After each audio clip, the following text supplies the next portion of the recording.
Call the meeting to order. Mr. Dene, would you lead us in the pledge? Yes, Take your head sir, off, Mr. put your Mayor. hand over your heart. I pledge allegiance to the flag of the United States of America and to the republic for which it stands, one nation, under God, indivisible, with liberty and justice for all. Thank you, Mr. Mayor. At this time, we'll observe a moment of silence.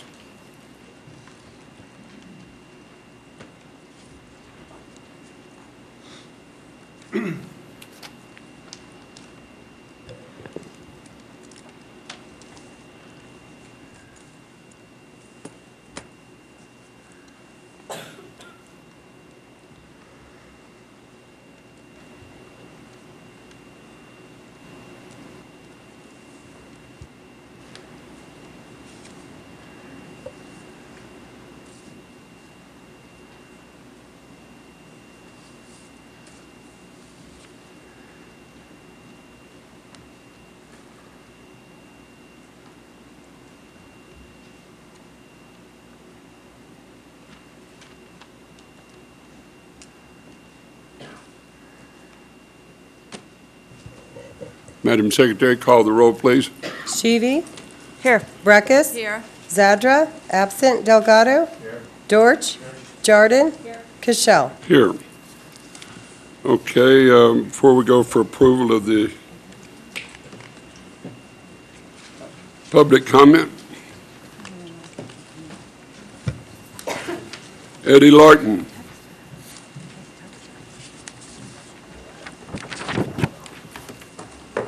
How you doing, Mr. Mayor, Good to see you. City Council? My name's Eddie Lorton.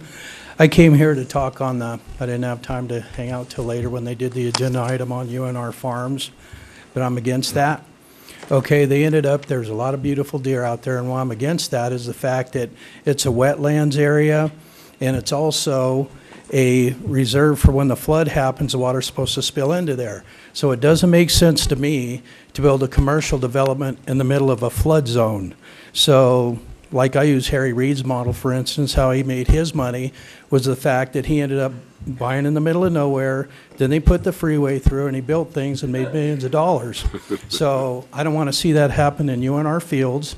It's a beautiful area, and I hope the vote isn't already decided, because now further it will burden the taxpayer, because then if they get FEMA insurance, once they build it in the middle of this flood zone wetland area, then if any floods occur, which you know they will, then they're going to turn around and then up the rates for FEMA and then further tax our services when police and fire have to go out and rescue these people. So now we already have only a certain amount of fire and police. So to build this in the middle of nowhere, and then there was no commercial want or need until they were going to do that flood project, and greed killed the flood project because everybody tried to get on board with it, raise land values, and then everybody wanted it, and that's why we're in the position we're in. So I hope they turn that down, because next thing you know, they're going to try to put the road through to Hidden Valley 2, which is another terrible investment. So I hope they can see that and vote no against this. Thank you. Thank you. Kim Rodemeyer.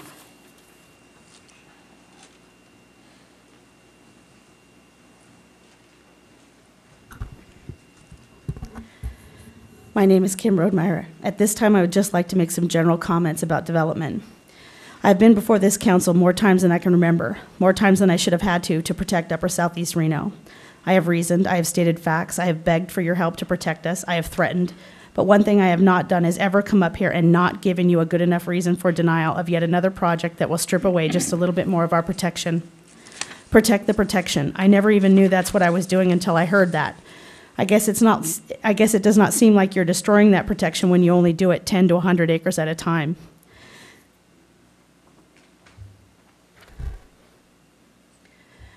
This is what you have done to us since the flood of 1986, just around the farm.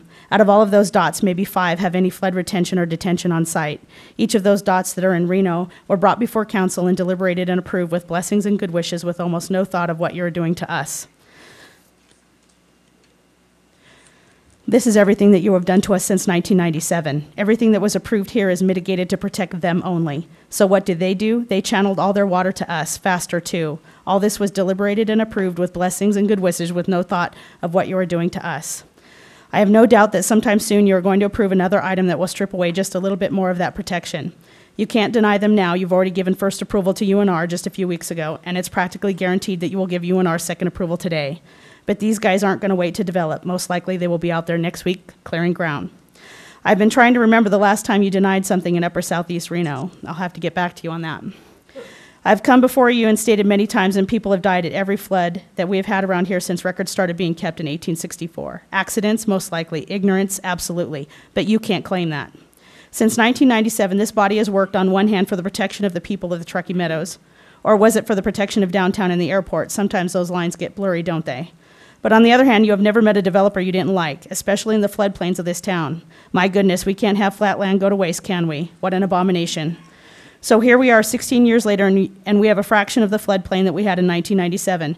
Do you even realize that the majority of what you have done to us is for the benefit of people who do not even live in our area? You wonder why people don't come to the NABs anymore, at least in Ward 3? Because you don't care. You listen, you placate, then you go ahead and do what you always plan to do and vote to approve whatever comes down the pike. Sometimes, if we are lucky, you will add conditions that staff says will benefit not just the development, but those that surround. Lucky us if it works. When the next person dies because of what you have done, it will not be just the price of development. It will not be involuntary manslaughter or negligent homicide. You have deliberated and made your choices, sometimes over a period of time. But you have always chosen development, and that will be premeditated murder.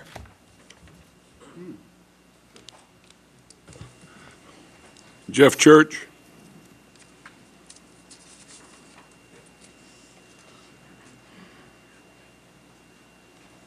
Good afternoon, council members. My name is Jeff Church. First of all, I want to welcome back Sam Dene, our beloved citizen watchdog. Welcome back, Sam. And I want to speak briefly on some rules of decorum, and then if I have time, on the SAFER grant and the browning out of fire stations. A quick note on your rules of decorum and clapping. I contacted the city attorney and asked for your decorum rules, and basically there are none. I was referred to Mason's Rule of Order, and I don't find anything in there that prohibits clapping when one supports a speaker such as UNR Farms, etc. And this is a First Amendment right, and one of the most important things is you can't pick and choose who can clap and who can't. At many of the meetings I've attended, such as just for example the gentleman that spoke on brain injury at the last meeting, and you all clapped. Most of you sitting there clapped in favor of that. But if someone speaks on another subject such as Safety 88 and they clap, down comes the hammer. So I do ask you to consider doing what I believe the county has done and allow clapping in a moderate sense and in a polite sense as a basic way of the citizens exercising their First Amendment rights. In the about 2 minutes I have left, I want to talk about the SAFER grant. As you know, fire stations have been browned out at times, and it's very concerning. Last time I spoke, and I ran out of time when I was trying to read into the record, but I'm going to read this into the record. This is from the May 3rd, 2012 City Council minutes. Quote, "It was moved by Council Member, Board Member Deutsch, seconded by Councilperson, Board Member Ayazi, to accept the terms and conditions of the SAFER grant program and direct staff to send a letter of commitment that if awarded, the city would incur no layoffs or reduction in staffing levels in the Reno Fire Department during the 2-year SAFER grant performance period. Motion carried." End of quote. From the SAFER application, quote, "The risk for the community includes delayed medical response times leading to the potential for greater physical harm, including potential loss of life, as well as increased fire spread." End quote. And as you know today, we do not have an automatic aid agreement with the county, which in spite of that grant endangers the public. Another quote from the application, what you promised to cover if you got the grant. 8 high-rise hotel casinos, 22 high-rise residential buildings, 5 hospitals, 23 healthcare facilities, 1 public university, 1 community college, 84 public charter parochial schools, 29 child care facilities, 15 senior care facilities, 1 international airport, 1 general aviation airport, 1 public use airport. I can go on, but many of these facilities that you promised to protect, including that airport, are outside of the city limits. The 3rd airport is in Spanish Springs. You said if we get the grant, this is what we're going to cover and we're going to protect, and yet we're not doing that. And finally, one more quote. "Additional staffing will allow the department to improve our automatic and mutual aid response capability to Washoe County as well as our regional and federal cooperators. Thank you very much for your time. Thank you. Mark Markel.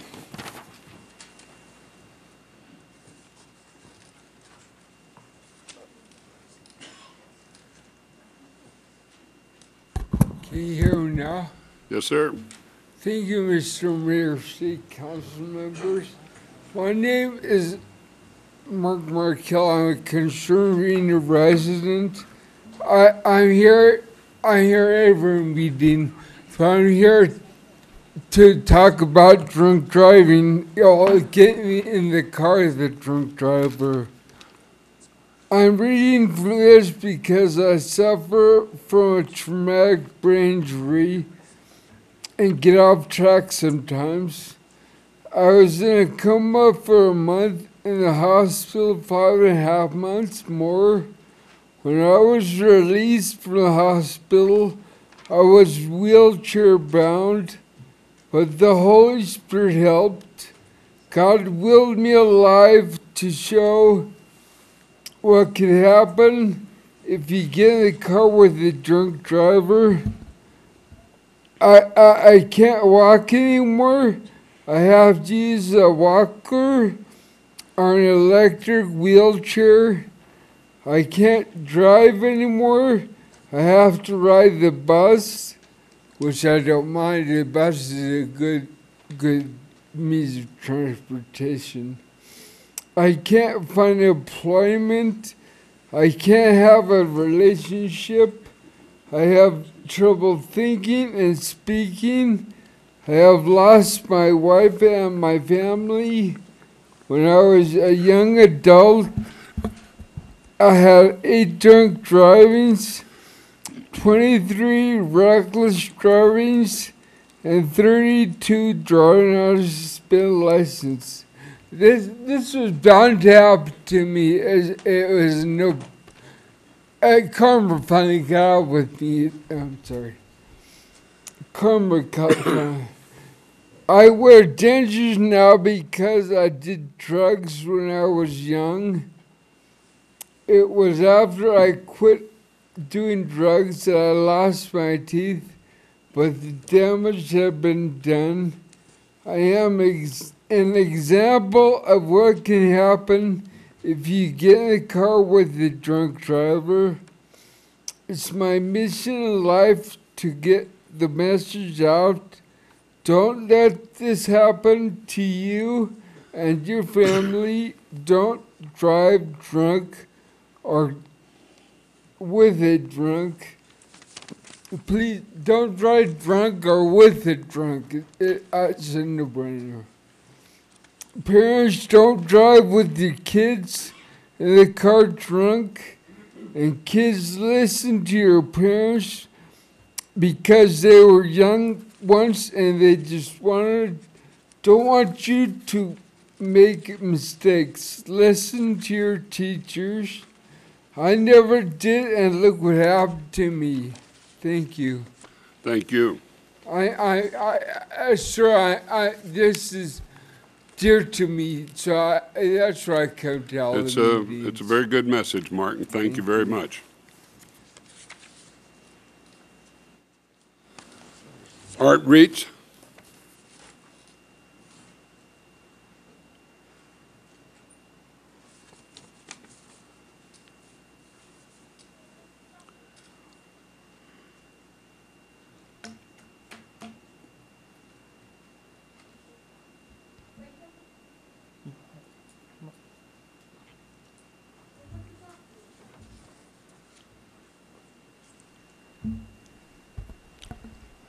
Good afternoon, Mayor, City Manager, and members of the City Council. My name is Art Ritz, and I'm a Reno firefighter, but more importantly, I'm a father of a son who has autism.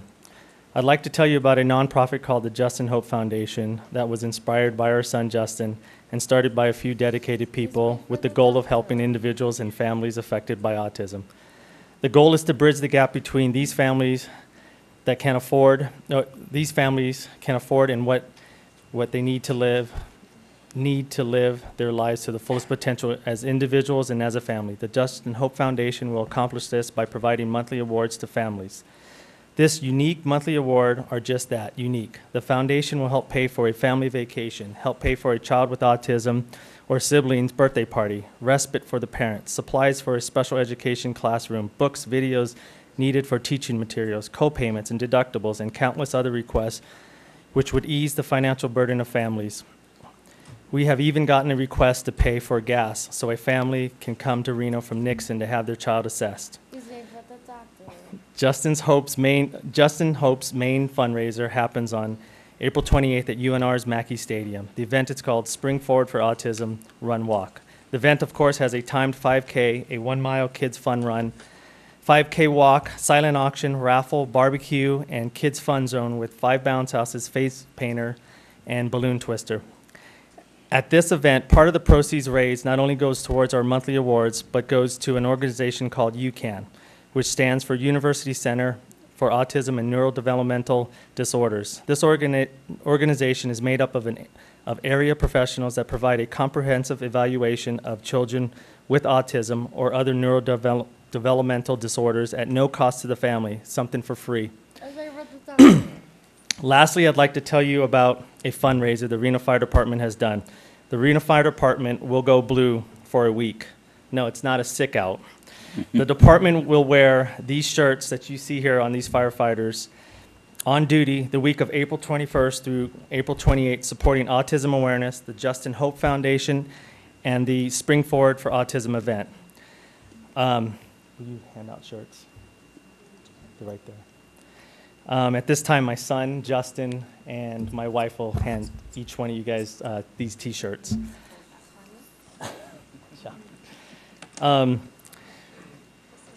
With the Reno Fire Chiefs and Reno Firefighters Association both being co-sponsors of the event, along with the T-shirt fundraisers, we have raised more than $2,400 for the Justin Hope Foundation.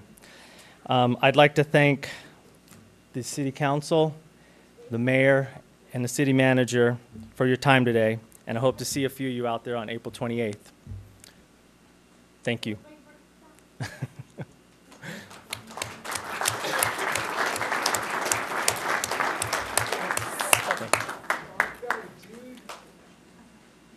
One's for Sharon.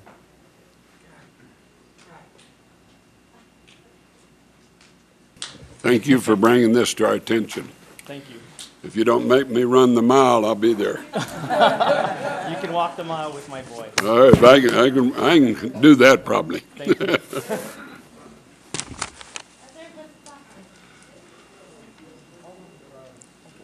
Mr. Denay.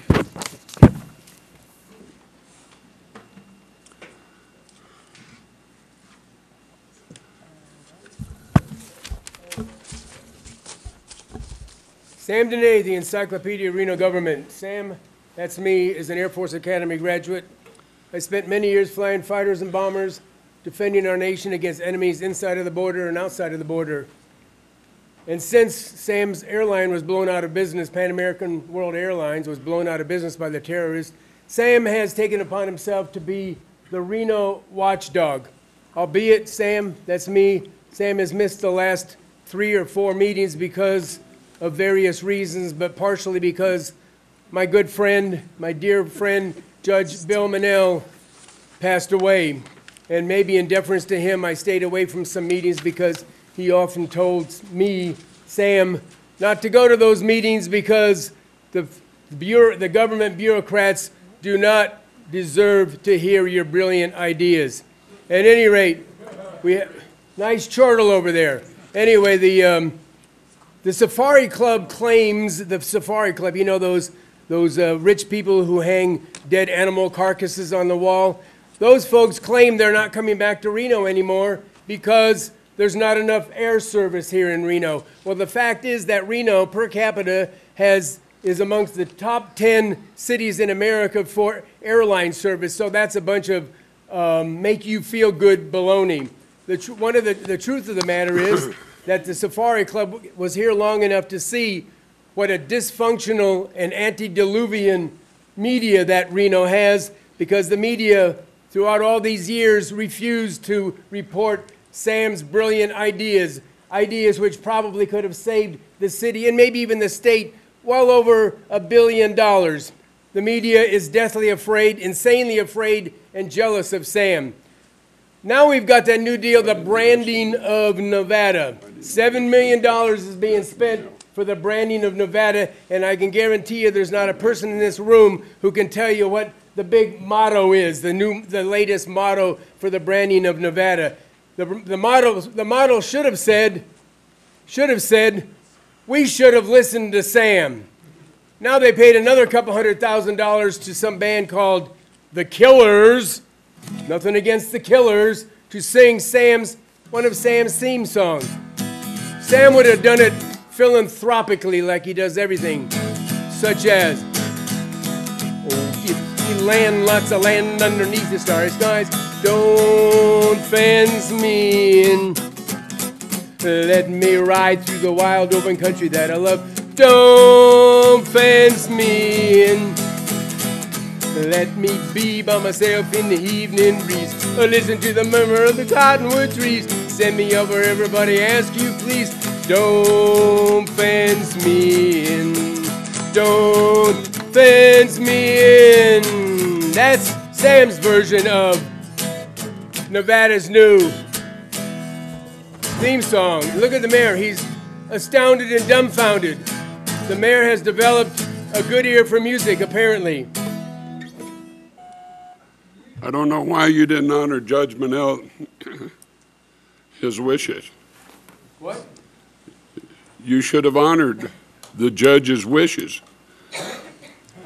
Mr. Mayor, He may I have a suggested moment, please, to respond? No, You sir, and I both know darn well you would not know what to do with yourself if Sam didn't show up at the meeting. Try me. You don't have to admit it. Try you. You don't have to admit it, but everybody in their hearts knows that, as a matter of fact, in his heart, it hurts him badly that these people are not allowed to listen to Sam's brilliant ideas and that the media is afraid to report his brilliant I ideas. apologize for making a statement. Yes. We have no other public comment. So I'll close the public comment section. City Manager. Mr. Mayor, I'd ask Chief Hernandez to come up and make a couple announcements on behalf of the Reno Fire Department. Okay.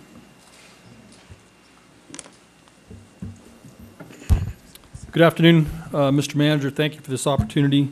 Mr. Mayor, members of the council. I wanted to briefly bring to speed the council. In the last 48 hours, the department has been extremely busy. We've had two significant events that I feel that I should bring to the attention of the community as well as this council and management. Yesterday, at approximately 1:44, and on the 3000 block of Anselmo Drive, that's a street that's off of 4th Street near the Mayberry entrance to the park and Mayberry Bridge. The department received a call for a structure fire, and I've got some photographs that I'll bring up in just a second. That call came in at 1:44. Units arrived in just over 5 minutes at 1:49, and within 11 minutes had that structure under control. Now, this is unique in the sense that it was a home that was under construction. It was a large home. It was a 2-story home. There was direct heat and flame impingement to an occupied home directly to the west of that structure. It was so hot that it actually broke the windows to that home, and it started to ignite the contents of the second home. At the same time, because this was partially a wind-driven fire, about 50 yards downwind, there was a large construction container that was filled with construction debris. That also ignited.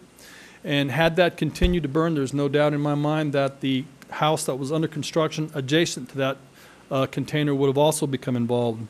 Within the first 25 minutes, we received a report that about a quarter of a mile down the road on 4th Street, a large home that had wood-thatched shingles had become involved, and we dispatched 2 additional engines, and they did in fact find a roof fire that they quickly extinguished.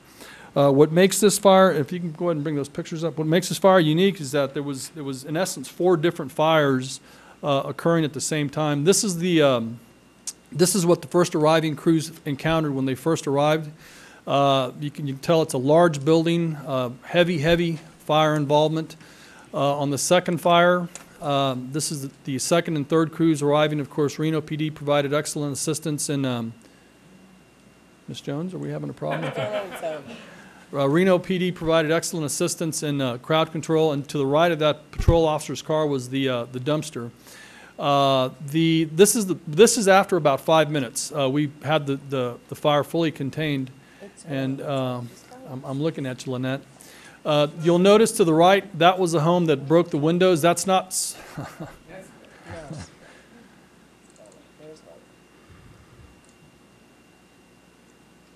Here you go. You'll notice to the right, next picture, please. That's not snow. That's actually a foam product that we apply on homes to protect them. And you can see where there was damage to the fence on the right-hand side of that photograph, and the windows had broken, and the crews had made entry and it had stopped the fire from spreading into that home. Next picture. Interestingly enough, there was a 5-gallon propane cylinder that was on the site, and that exploded, and that actually traveled about 150 yards down the street, and we found that. And you can see where the top half of that tank is actually ruptured, and we're fortunate that no responders or bystanders, because there was quite a few people around this structure that were injured with that. The second incident, next picture please, was on Monday. At about 2:22, we received a call for a vehicle that had breached the Alexander Bridge overpass over I-80. Within 5 minutes, our units were on scene at 2:27. This is what we consider a heavy rescue. We had, if you look carefully, you can tell that there's an occupant that's covered. We were trying to extricate him and stabilize the patient, extricate him, and hand him off to the REMSA responders. Next picture. What we actually did was we actually peeled a roof of that vehicle, and you can see at the very top where we've actually cut that roof, and we're in the process of cutting the bottom portion of that roof, and we peeled that roof back, and we were able to extricate the patient. We did this in approximately 13 minutes. So from the time of arrival to the time that we handed this patient off to REMSA was just over 20 minutes, which is just an astronomical feat of work. We don't know the cause of why this individual breached the bridge and ended up on the freeway, and I understand he's still at the hospital receiving care. Just some interesting statistics. In the last 48 hours, we've responded to over 200 calls as a department. We are meeting well our benchmark. Over 92.5% of all our calls we are responding to in under 8 minutes. However, as a system, our average response time to both fire and medical calls are right at 5 minutes and 14 seconds. We are serving the public well, effectively, with a well-trained force, and the folks you see back there, those are the guys that do it. That's actually the crew from Station 1. They're the B shift crew. The A shift crew were the ones that you see in these pictures and responded yesterday. And lastly, it's with great sadness that I announced that one of our battalion chiefs early Monday morning while on duty suffered a heart attack. He was taken to Reno Hospital, Battalion Chief Todd Keckley, and he has since been treated, and he was released early this morning. He's at home resting comfortably, and we wish him a speedy and full recovery. However, he did meet with me this morning, and he has indicated his intention to retire. So we wish him well, and we wish him a complete and full recovery. And with that, I will take any questions. Thanks for the report, Chief. It sounds like y'all have been very busy. You said there was another structure fire down the street from the Mayberry one? What was the address of that one? That, I believe, was 7,000 block of 4th Street. There's a large U-Store-It, kind of a store facility, and then there's large, it's actually 3 homes, something of a compound. There's 3 large homes that had wood shake shingles. It wasn't exactly downwind, but we believe because of the heat of the structure, we had a heat plume that went up and some embers actually dropped down over, and it was about a quarter of a mile away. So that was addressed off of 4th Street, and we had 2 engines that responded to that, and I actually drove down there, and they did have an active burn on the roof. We checked, there wasn't anybody at home at the time. It's a very large building, kind of older style construction. So in essence, we did have 4 incidents. We had the house that was involved, the exposure house, the large dumpster that was burning, as well as the downwind structure. And within about 40 minutes, we managed the entire event with the crews that we had on scene. Now, 4th Street and Mayberry are very patchwork with jurisdiction between us and the unincorporated. That was all City of Reno, ma'am. Okay, so it was very clear where you were going? Absolutely. Okay. Yeah. So- Thank you, Mr. Mayor. Thank you, Council.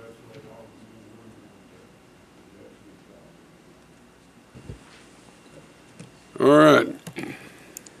Anything else, Mr. City Manager? Nope, that's it. Okay, before we go to approval of the agenda, there will be proclamations C1, 2, and 3, presentations. There will be D1 and D2. Public comment we've done. Redevelopment Agency will be after the consent agenda. Item G2, University Farms. I'm moving that until the next scheduled meeting, what is the date of the next scheduled meeting? Mr. Mayor, I think it's May 8th, but it's May 8th. May I ask the reason for this continuance, please? Well, we have one council member that has requested that it be postponed until she returns.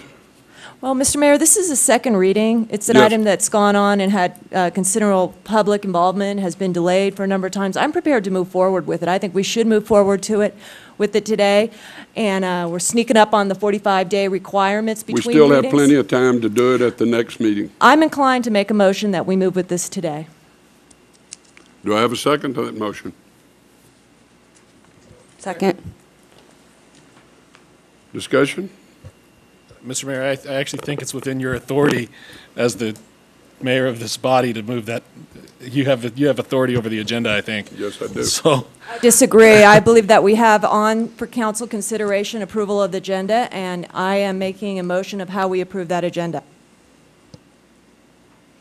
Mr. Mayor, Tracy Chase, Reno City Attorney's Office. Let me take a look at your authority for a moment in the charter while you go through the rest of the agenda like you usually do, and I'll let you know in just one moment.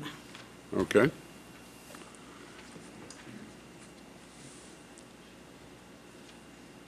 Do you want to repeat what you want me to do again? Yes, Mr. Mayor, you usually go through all the items on the Okay. agenda like you usually do, and then if you Okay. can give me a moment to verify that section in the charter or your rules. Okay. The McCarran Crossing would be held after 12:15. Ordinance adoption, McCarran Center, UNR Farms. Item G2, that's the one I've requested be delayed, and then there is a motion on the floor to take action on that item today. Public hearing, there is none at 6 p.m. Before I go for an approval of the agenda, I'm going to...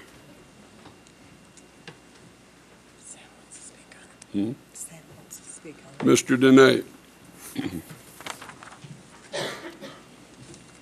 Sam Dene, the Encyclopedia of Reno Government. And I used to be the chairman of the Pan American World Airways Pilots Union of New York. And I learned some of the rules of operation of bodies similar to this, that follow Robert's rules and situations like that for oversight of the bodies. And it certainly is my opinion that during the approval of the agenda, that a member of the body has the right to make a motion. Of course, you need a second discussion and then a vote on the motion. And I'm of the opinion that this motion, and the attorneys over there are looking it up, they can just listen to Sam. Sam knows. I'm of the opinion that this should be, the motion should be voted on. You had a second on it, and you have discussion and vote on it. And as a matter of fact, I'm in favor of addressing this issue right now, because it is on the agenda, and even if you do remove it from the agenda, the item that we're talking about here, if you remove it from the agenda, the citizens in the audience who are here are still allowed to speak on that agenda item because it is on the agenda according to the open meeting law of the state of Nevada. Sure. Huh? not if you pull the item, Mr. Mayor. It's not a public hearing. It's not a public hearing. So it's just an agenda item. If you pull the item and put it on the next agenda, then it's not even going to be heard. Right. The mayor does not have the the distinctive privilege of Then pulling let's- then items let's from the vote. agenda. Then let's vote. We will vote. Okay, we'll take a vote on it. I have a motion, I have a second on the floor to discuss this item.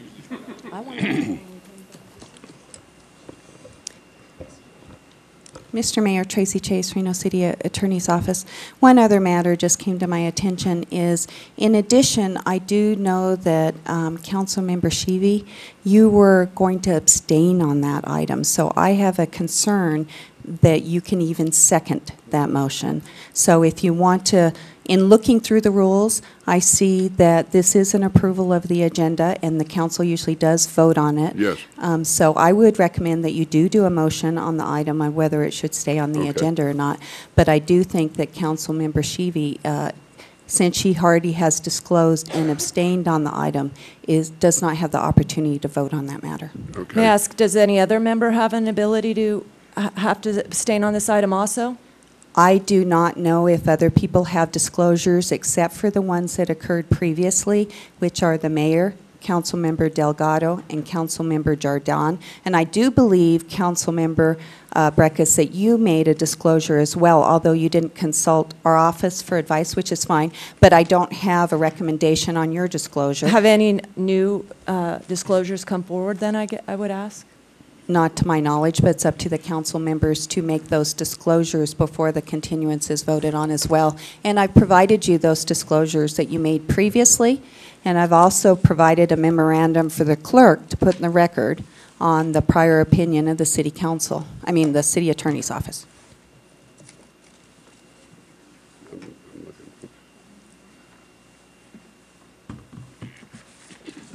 The hell did I do it? So where are we at right now? Then we have a motion on the floor, but we don't have a second?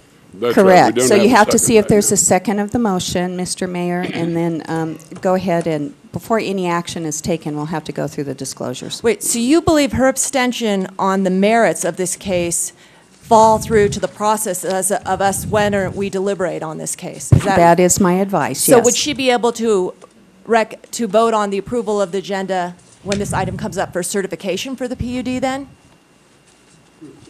That matter isn't before us. We'll look at it at that time. But if the matter is in the consent agenda, usually those certifications occur. And if you have disclosed and abstained before, you would take that matter off of your vote as well. I'm simply talking about voting on an approval of the agenda. If anyone is abstaining on anything on the agenda, by continuation of your thoughts, you cannot participate at all in approving that agenda then. Excuse me. Councilmember, no, that is not an accurate explanation of what I'm indicating. What I'm indicating is that you are having a motion on this specific item. Approval of a general agenda is one matter, but this is a continuance which goes possibly to the merits of this item given the makeup of the council and the vote. Therefore, I do believe that it is the ethical duty, if you disclose and abstain, that you should not vote on this particular matter because it could sway the results of the hearing on the matter. Okay, I'm not going to get into further discussion with you. Motion stands. Okay, do I have a second for her motion? Your motion dies for the lack of a second. Do it? Yes? Second. Oh, I have a second, okay.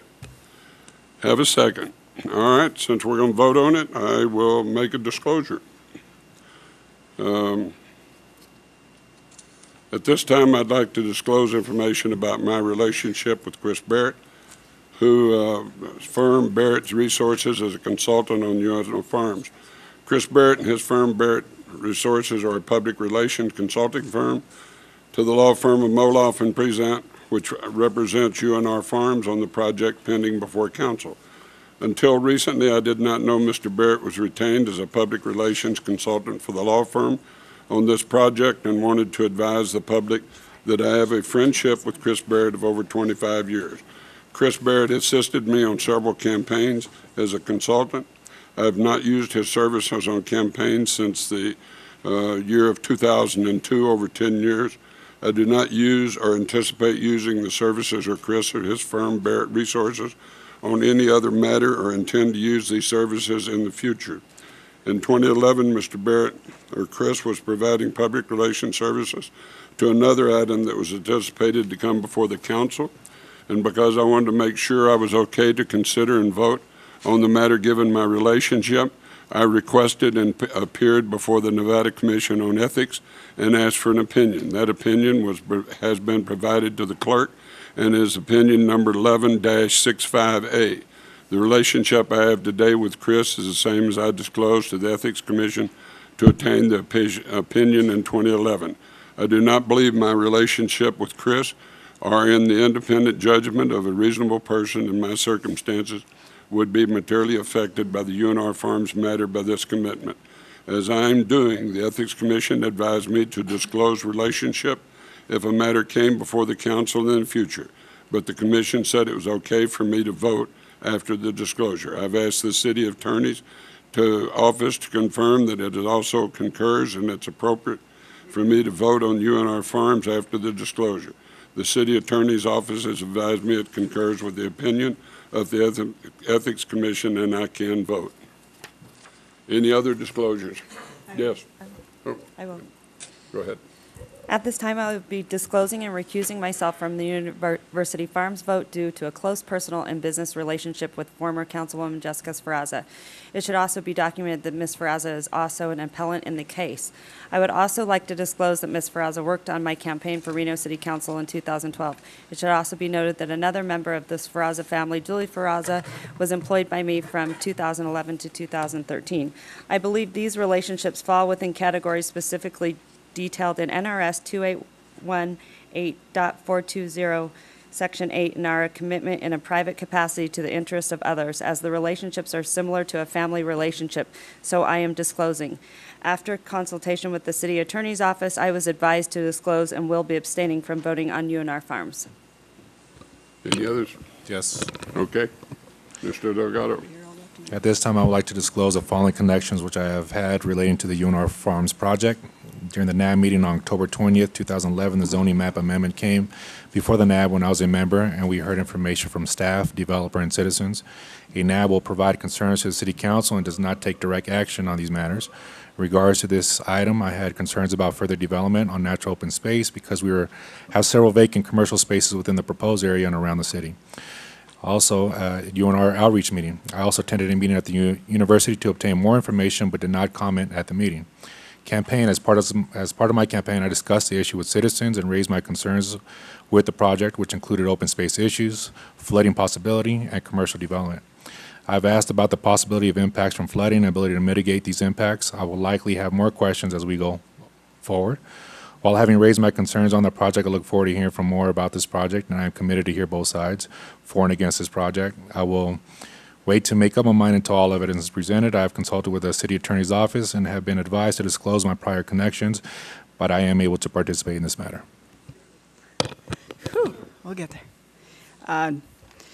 First, I'd like to say, while I'm fully prepared to vote on this matter today, I do believe in consideration of fellow council members who request something be continued, that I would have preferred to do that just as a courtesy and a consideration to our fellow council members. However, that's not the case. So with that, at this time, I would like to disclose information about my relationship with Chris Barrett, whose firm Barrett Resources is a consultant on the UNR Farms project. Chris Barrett and his firm Barrett Resources are a public relations consulting firm to the law firm of Molath and Prezant, which represent UNR Farms on the project pending before council this evening. Mr. Barrett was recently retained as a public relations consultant for the law firm of Molath and Prezant on this project. Mr. Barrett is a community connection, and I did ask him for advice on and off during my recent campaign for city council on campaign and community outreach. In addition to Mr. Barrett, I asked many other community connections for advice on campaigning and community outreach. Before the election, I asked Mr. Barrett for thoughts on how to run at the local level and for recommendations on consultants in the community to hire to help with my campaign. Mr. Barrett provided his general thoughts. Generally, I acted as my own campaign manager, and in that position, I continued through the campaign to reach out to community connections. I spoke to many members of the community about campaign manners and supporting the election. In regards to Mr. Barrett, I recall meeting with him on occasion, maybe 6 times in the course of approximately 10 months. I did ask Mr. Barrett, just as I did with other community connections, if he would provide community leader names and organizations for outreach, and if he would be willing, as a courtesy, to forward campaign materials to his respective business clients and connections. In preparation for the campaign's upcoming debt retirement reception, I asked Mr. Barrett to look at the list of invitees and provide information on if there were other community or business connections that would be good to invite. Apart from a review of the guest list, Mr. Barrett was not hired to and did not perform any services related to the event. I believe my relationship with Mr. Barrett is as a community connection. This relationship will not affect in any way my consideration and vote. I also do not believe the relationship would materially affect the consideration and vote of a public official in similar circumstances, given the application of the standard of independent judgment of a reasonable person. The City Attorney's Office confirms that this is appropriate for me to vote on UNR Farms after this disclosure, and it has advised me that the nature of the relationship may not even rise to the level of a mandatory disclosure, and I can vote on the item. Yes, Ms. Practice. As captured in the March 27 minutes, I disclosed previously that one of the appellants, Ms. Amber Salaberry, is the general manager of the Great Basin Food Co-op. My husband is a board member of that organization. We are also investor owners of that organization, but she is an appellant on her own behalf, and my husband, in his role as a board member, did not participate. He informs me in any considerations about the role that that group would play, and that that organization is not a party to this matter. Yeah. Mr. Dort, you have anything? Nothing, Mr. Mayor. Jesus, I thought maybe you'd want to join. Would you repeat your motion, please? Speaker, yeah. Yeah, sorry. My motion was that we approve the agenda with the exception of what you mentioned in terms of continuing that item, and then we went into disclosures. So we're really into the item as far as I see it. So maybe we could just proceed with this item and then proceed with the rest, because we're halfway through. No, I want your motion repeated. Okay, well, my motion. And that's what I guess we, okay. You repeat I your see. motion, and we'll take action on your Okay. motion, whether we Okay. move this to the 8th or we hear it today. Okay. My motion is to approve the agenda, as you stated, with the exception of item, what item is that? G2. G2 being heard today, as advertised on the agenda. Okay. That's the motion. Is that still good with the second? Yes. Okay. So we'll call for the vote on whether we're going to hear the item today or we're going to move it to the 8th. Okay, those in favor of hearing it today, say aye.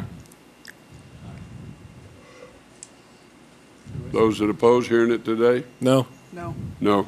So, Mr. Mayor, Tracy Chase, Reno City Attorney's Office. The motion is to approve the agenda, including the UNR Farms matter, as I understand it. To be able to move it to the 8th, you do need to have an affirmative motion because you cannot act as default. So that would be your next step, Mr. Mayor, and to give the council member Zadra authority to be here. However, given the fact if by chance the votes stayed the same and the item was called today, it would then go ahead and move to the 8th if there wasn't an affirmative motion one way or another on the item. Yeah, Mr. Mayor, I'll go ahead and move to approve the agenda with the changes that you made, including moving item G2 to our next regularly scheduled meeting on May 8th. Is Ms. Sheevy allowed to participate in this item at this time? Will she have any role in participating in the approval of today's agenda? Tracy Chase, Reno City Attorney's Office. She could participate in the approval of the agenda except for the UNR Farms matter, if she chose to. So the vote, it doesn't matter because it relates to that item, council member. So the answer is no. I'm going to second my motion. You want to say it one more time? My motion was to approve the agenda with the changes that the mayor made, including moving item G2 to our next regularly scheduled meeting on May 8th. Second. I have a motion and second. Any further discussion? All in favor, say aye. Aye. Aye.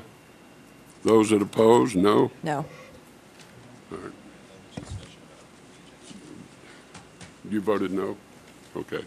So the vote passes 3-2 to approve the agenda and move the item to June, or to the next Tracy Chase, Reno City Attorney's Office. Mr. Mayor, you need 4 people to pass a motion today, 4 council members. So what will happen is you'll open up the item, and if the vote doesn't change on the item itself, then it will roll over to the next meeting, because the council has to act on a matter affirmatively. You can't act on it by inaction. Here, here. You can have a reconsideration of the item you just did, if any of the moving parties on that would. Mr. Delgado, did you want to reconsider? So I just got a question. So that we can approve an agenda on a 3-2 vote? No, you need 4 people to act as a body, because unfortunately, the only way to reduce So if we don't approve quorum- an agenda, we're not going to have a meeting today? Is that where we're at? That's where you are. Well, wait a second then. The item in question was continued to this meeting, correct? Tracy Chase, Reno City Attorney's Office. The item in question was in the regular course of scheduling of an ordinance adoption.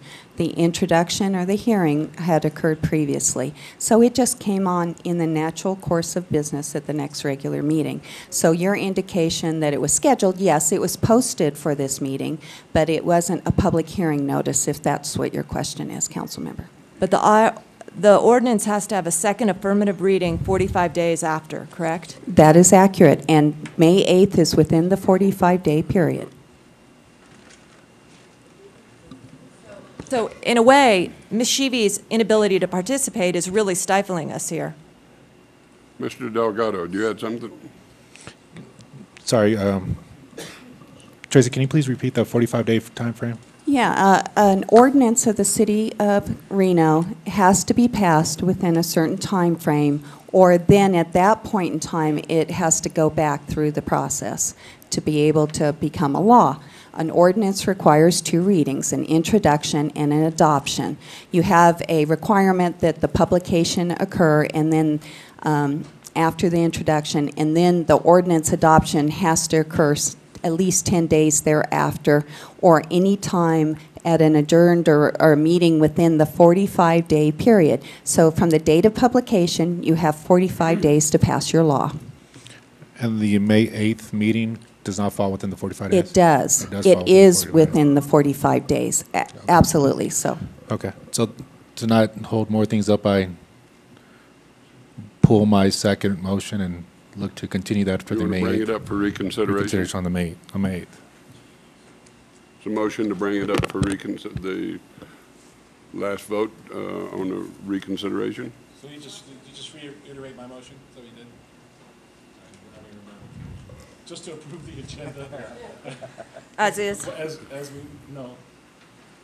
And move this item to the May 8th meeting. Use your mic when you, Is that where we're at? That's correct. and to move this. So the motion was to approve the agenda as the mayor's, with the changes the mayor made, including moving item G2 to May 8th. Correct. I'll second that. Mr. Mayor, just so you know the process, this is to reconsider that motion, so do the vote on the reconsideration, please, then do the vote on the motion. I just want to make sure our process is absolutely All right, I solid. have a Thank you. motion to reconsider. Do I have a second? Second. Have a second. All in favor of reconsidering, say aye. Those that oppose, no. Show the vote. Okay, so that item's reopened. I don't have to make another motion? We just have to vote again? I would make another motion again, so then we're voting on the reconsideration. Okay. I will once again move to approve the agenda with the changes that the mayor has made, including moving item G2 to the May 8th agenda. Second. Have a motion and a second. All in favor, say aye. Aye. Those that oppose, no. No. Show the vote 4-1. Point of order, you still have to open that item when you get to it. No, we don't. No, sir. The open meeting law says that. Well, you go get your book and talk to the attorney, sir. All right. File a violation, then the whole thing will go down the river. Mr. Dene, please That was a control point of yourself. Thank you. May I have a question. With all of us sitting up here, we all can confirm we will all be here on May 8th? Yeah, Okay. won't be here. I just don't want to go through this again.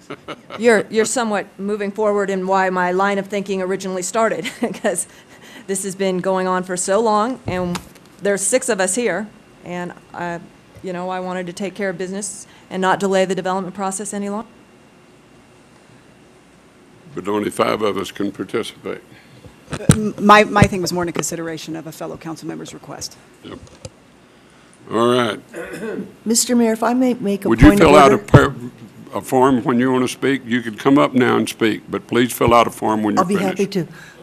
Based on what the, Mr. Mayor, there's not an item before us yet. it's a I mean, point of order, and it had to do with process. And it seems to me if it takes a 4 vote to whatever, in order to be the majority of the elected council, not the majority present, that the first vote, as well as the second votes, and now the third vote that have occurred, were not exactly in order, and that when you don't have the 4 votes, that your agenda as The printed, last motion had 4 votes. your motion you very as much. printed Thank was you very what much. counted. Discuss it with the attorney, please. But you reconsidered something that was not considerable. You're out.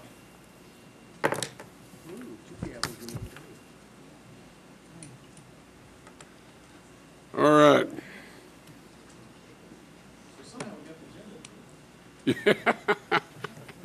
Might be here 2 more days, go the rest of the way. All right.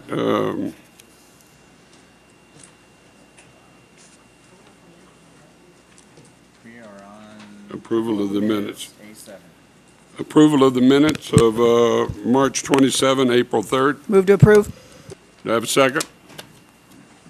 Second? Second. All in favor, say aye. Aye. Those that oppose, no. Motion carries unanimously. Item B, cash disbursements. Any notices or anything? Chair will entertain a motion for approval. Move to approve. Have a motion, second approval of the minutes or cash disbursements, March 24th and April 6th. All in favor, say aye. Those that oppose, no. Motion carries unanimously. Proclamations, National Public Safety Dispatcher and Call Taker Week. Mr. Delgado.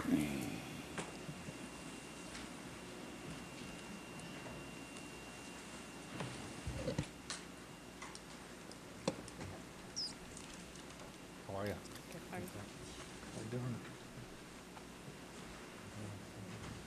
Mr. Daniel Johnson, is he here?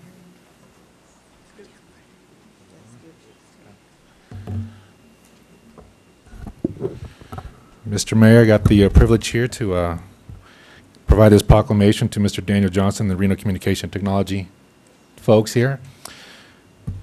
Whereas the City of Reno public safety dispatchers and public safety call takers are engaged in the operation of emergency response systems for Reno Police Department, Reno Fire Department, University of Nevada, Reno Police Department, Truckee Meadows College Police Department, and the Reno Marshal's Office. And whereas these individuals answer calls for help on 911 and non-emergency lines for police, fire, and emergency medical situations, and serve as a critical link for prompt response of officers and firefighters in the field to save lives and property of our citizens. And whereas such calls include not only police, fire, and emergency medical calls, but also these governmental communications related to all public safety and maintenance activities, and all other operations which the modern governmental agency must conduct, which resulted in contact by public amounting to an estimated total number of calls handled for the year of 2012 of over 400,000. Whereas the City of Reno public safety dispatchers and public safety call takers are dedicated and hardworking, often under difficult circumstances and with an extraordinary workload. And whereas the City of Reno public safety dispatchers and public safety call takers daily serve the public in countless ways without the due recognition by the beneficiaries of this service. I now provide this National Public Safety Week to the dispatcher and call takers on behalf of the City of Reno. Thank you.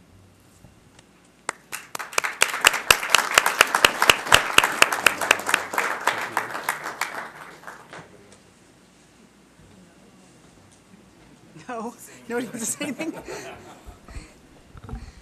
This is Daniel Johnson, Manager of Emergency Communications and Technology for the City of Reno, for the record. And this, these fine ladies that are here and the other men and women that are not here today that are dispatchers, some on duty right now, I just want to give my heartfelt appreciation for the work that they do.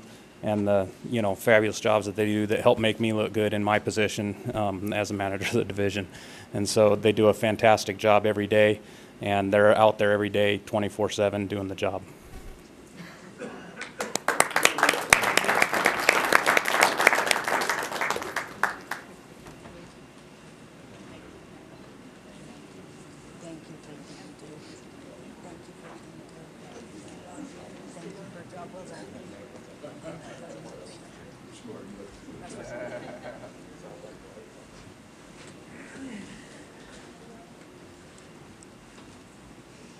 The Mayor want me to go now with the proclamation? So he can do Wolfpack Fridays last? Yes. Okay.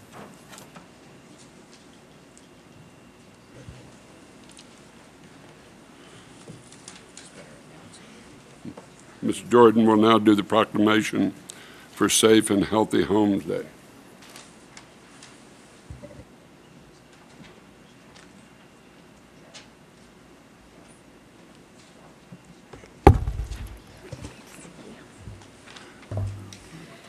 Thank you very much. I have the distinct honor today of coming before you with this proclamation for the Safe and Healthy Homes Day, which is a subcommittee of the Washoe County Domestic Violence Task Force.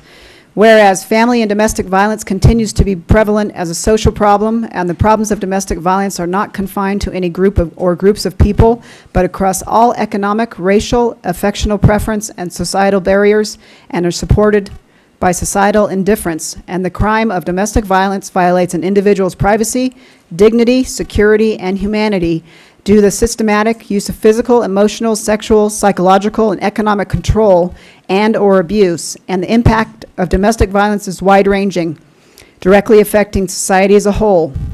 And it is battered victims and survivors themselves who have been in the forefront of efforts to bring peace and equity to the home.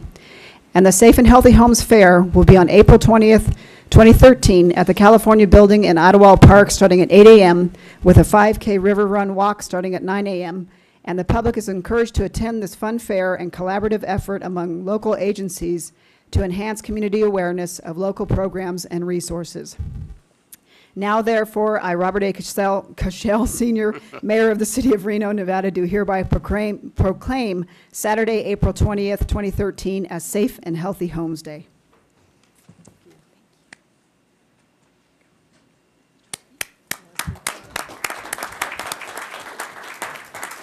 What I'm going to do, John Cadlick, as the city attorney, I'm going to let Ms. Ramos, who is my only remaining victim witness advocate and a wonderful person who's very active in this particular function, and to say a few words on behalf of Safe and Healthy Homes.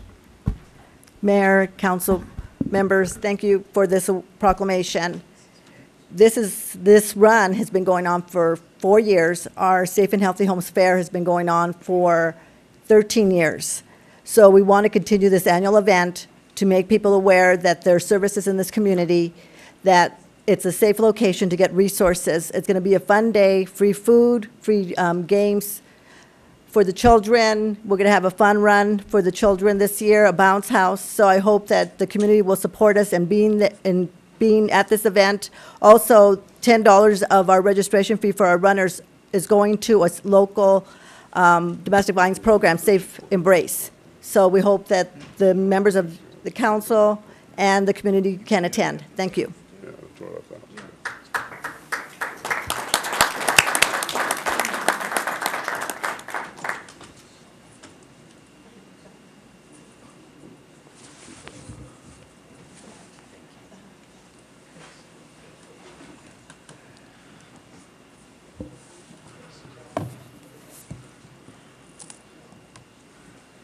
I requested a proclamation on this for the city of Reno, and hoping that other businesses throughout the community, when we have casual Fridays, whereas the University of Nevada, Reno was founded in 1874 as the Silver State's first university, and whereas the University of Nevada, Reno is a top caliber land-grant Tier 1 university, and whereas while the University of Nevada, Reno is one of the nation's top public universities, it strives to be small enough to allow students to connect with people and professors who can put students on the path to success. And whereas the University of Nevada, Reno athletic teams are now a member of the highly competitive Mountain West Conference, and whereas the University of Nevada, Reno has made the city of Reno truly a university town, and whereas the citizens of the city of Reno and the employees of the city of Reno should be proud of all that the University of Nevada, Reno brings to the city of Reno, and whereas all the citizens of the city of Reno and the employees of the city of Reno should want to support the efforts of the University of Nevada, Reno, for what it brings to the city. So now, therefore, I, Robert A. Cashel, Mayor of the City of Reno, Nevada, do hereby proclaim all the remaining Fridays of 2013, remaining Fridays of 2013 as Wolfpack Friday, and encourage all the citizens to wear casual dress supporting the University of Nevada.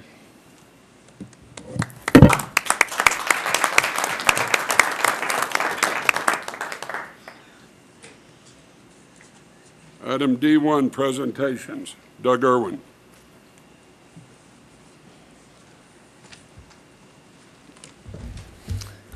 Good afternoon, Mr. Mayor, distinguished council members. Thank you for having me today on behalf of EDON. Wanted to talk today a little bit about a very specific entrepreneurial endeavor that we're taking. Can you get the presentation up? So I wanted to open with a quote from an author named Simon Sinek, the author of a book called Start With Why, whose TED Talk has been viewed over 10 million times.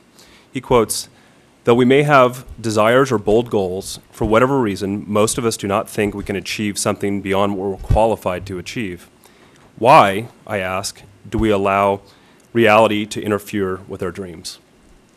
Ideas like Simon's have had a profound impact on me and many others. And this is really the goal behind the TED Talks. They are designed to showcase ideas that inspire, or the ideas worth spreading. The idea of following a dream or a vision larger than the reality of our current circumstances is, in my opinion, one of the guiding principles that drives entrepreneurship, innovation, and social progress. This idea of the guiding principle that sparked my own entrepreneurial journey nearly 15 years ago. It was a journey that brought me to Northern Nevada in 1999 from Silicon Valley and allowed me to create over 4 businesses, from a .com in the 1990s to an angel-backed high-growth startup company with offices in Singapore, Silicon Valley, and Incline Village, to most recently a local company building stand-up paddleboards for the flatwater market. This idea has guided me to transform my world dramatically in the past year with the birth of my second son, which is why my eyes are so red today, and to leaving my business to join EDON in the role of entrepreneurial development and really follow my new passion for community development. How do I move the next slide here? Oh, that one. I'm behind one. Let's go next. One more. Okay.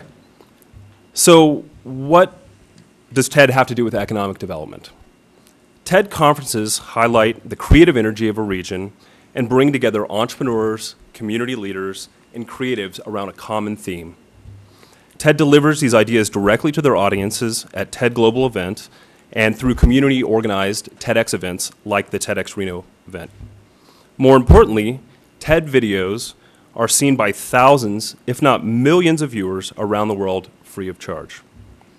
TEDx Reno will showcase 17 speakers with big ideas in leadership, entrepreneurship, personal triumph and sacrifice, culture, and art to a participant audience of over 150 people. This event will be live streamed over the internet to at least 4 organized locations, including Microsoft, a local coffee house, UNR, and will be available to every individual in our community via the internet. Our theme this year is Biggest Little Citizen, which to me means the power of one person, one community, or one organization to have a major impact. Our goal with this event is very simple. It's to inspire locally and showcase the Reno's greatness globally. I got messed up there.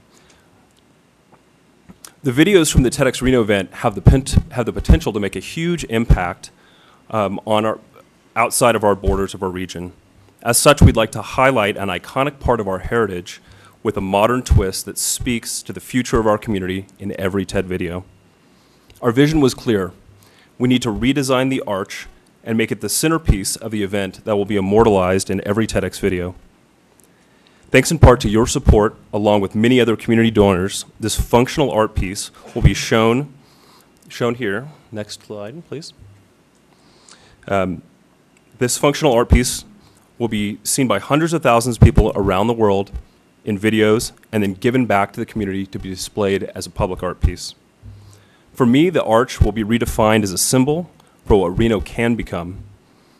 And what I want Reno to be is a place where my children are proud to be from, and a place that affords them all the opportunities in life that allows them to make their dreams come true. And my belief that the best way to make that a reality in our region is through economic diversification, a vibrant entrepreneurial community, and ultimately through new job creation. That is my why, and that is my purpose that drives me each and every day and the work I do at EDON. So I just wanted to thank you for your continued support of EDON, and specifically for your support in the TEDx event and the TEDx Reno Arch Project. Thank you. And I'm open up to any questions about the event. Thank you. Yeah, thank you. Any questions, anybody? I'd like to. Yes. So how many participants can you have at this first event? So it's limited by TED. So TED is a global organization. They've been around for about 25 years. And as each one of their events that's community organized, the first one you can only have 100 participants. So between the 100 people that have paid to be there and the number of volunteers and the speakers, we're up to 150 people. Wow. So you're already sold out. We sold out in about 20 hours. That's amazing. And TED is like so well known, and it's so cool to have it in this community because it's such a stepping stone for entrepreneurs and, you know, the vision. And so it's so cool. So how does that work if people want to participate, but you're already sold out? Sure. So to participate with TED, you would just go to tedxreno.com and sign up for the live stream. Again, if you have an internet browser, you can go to one of our public libraries. It will be viewed all day. It's from 9 a.m. to 4:30 p.m. at the Nevada Museum of Art. But go to an internet browser. It'll stream all day. We have, like I said, 17 speakers, 15 of which are from our community, talking about big ideas from innovation, entrepreneurship. We've got the former CEO of Travelocity that's going to be speaking, really showcasing the highlights of really the creative character of our community, and to really, again, inspire everybody that's going to be there, and then showcase what we can do around the world. Well, great. Thank you so much. Thank you very much. Thank I you. appreciate it. I have a question. Yes. Can you go back to that prior slide of the arch? Who was the artist that did the? So it's a really interesting story, actually. So the way that this came about is we were looking at what is the best thing to represent our videos, and so we thought, what's iconic about our community, which is the arch. So we reached out to a few broad artists. We thought we might build out of Legos because of building blocks or something like that. And one of my good friends, who's a local entrepreneur, John McCarty, in his spare time, he's a metal worker. So he partnered up with the guys from Mad Dog Metals, and they've been working tirelessly to put this together. So they've donated hundreds of hours. I didn't know how complicated metal work was until I went in and saw all the hard work that goes into that. But to get a stainless steel to shine like that, it's probably about 400 hours. So How big is it? it's just under 6 feet tall and 4 feet wide, so a couple hundred pounds, and it will be on a granite base that you can sit in. And the idea is that it will be a place where you can use it as functional art. So ideally in the airport or a convention center. I think it's cool. Thank you very much. It's very cool looking. Why do we always drop the biggest little city?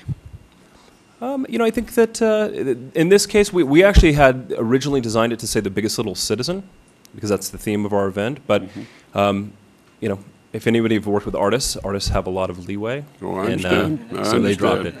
No, it's beautiful. Yeah. Okay. Thank you. Thank you. Thank you very much. Thank you.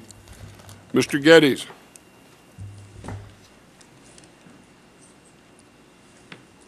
Update on green initiatives. Good morning, Mayor and Council. Jason Geddes, Environmental Services Administrator for the City of Reno. I just want to give you a brief update, as was requested, on the green priority and what we're doing to meet our greenhouse gas emissions goal. Let's see, is this? The U.S. Conference of Mayors back in the mid-2000s created the Mayor's Climate Protection Agreement. And in the end of 2006, Mayor Cashel signed it on behalf of the City of Reno that bound us to the Climate Protection Agreement. There are three key components to the agreement. One is that the city would strive to meet the Kyoto Protocol goals. Two is that we would advocate to our state government and federal government that they should be striving to meet the Kyoto Protocol goals of reducing your greenhouse gas emissions by 7% below the 1990 levels by the year 2012. And the third is to urge Congress to work on bipartisan greenhouse gas emission legislation. At the city, since we had to reduce our greenhouse gas emissions, as I mentioned, the mayor signed the agreement in 2006. We came together as a city to create interdepartmental teams to say what can we do as the city to do our part within our operations or within the community. And in April of 2007, we convened our first Green Summit. We subsequently had two from there, in which we brought in local and regional experts to have a dialogue with staff, citizens, and the council on what things we could be doing. Coming out of that, we drafted a green action plan with activities that could go there, hired a green czar, and the council adopted a city green priority. Up there was the green priority. The city council had that adopted for 3 years as one of its priorities, and it's now moved off the priority list, but we're continuing to do the work that was created under it and under the action plans.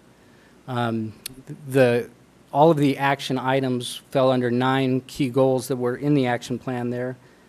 Want to highlight a few of them: expanding opportunities for recycling, and creating pedestrian and bike-friendly developments, and reducing our consumption and city practices were 3 of the things that we really focused on. And if you look at the First Street, the way it's been redesigned for bicycle and cars to go down it together, that was one of the projects on the bike side of it. One of the big ways to achieve our greenhouse gas emissions reductions is in reducing our energy use. So we set out in 2008 to greatly reduce the energy consumption of the city of Reno. And as you're all aware, at that point in time, that's when the economy started to falter, and we didn't have a lot of general fund dollars to go out after this. We also had some issues here in City Hall where our chillers and boilers were failing. And we had a couple of days there where we actually had to send people home because it was getting too hot in this building. And we realized we needed to do something with the infrastructure, but there weren't general fund dollars available to do it. So what we did was we issued an RFP to hire an energy services company. What they do is they come in, they did a year-long energy audit of all of our city facilities, city operations. They can arrange financing for it.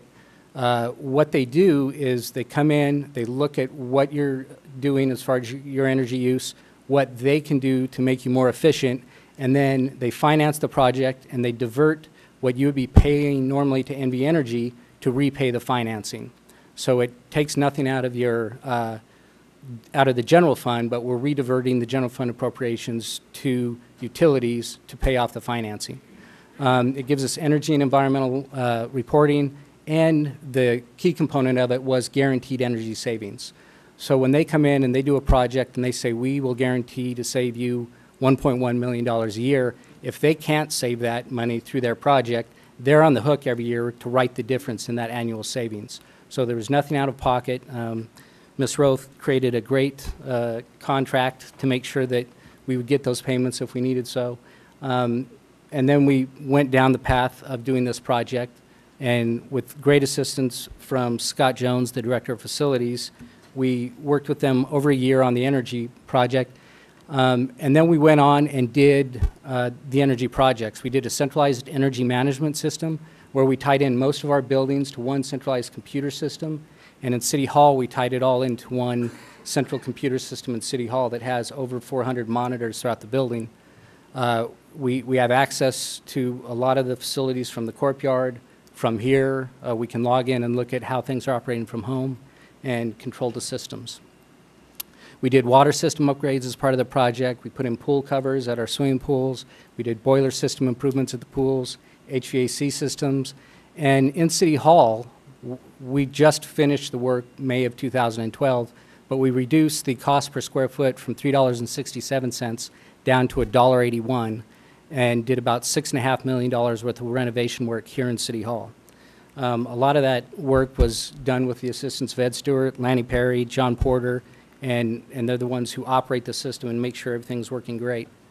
We replaced the old boilers and chillers. In this building, they were put in the penthouse because this was built as a bank building, so you couldn't put them in the basement.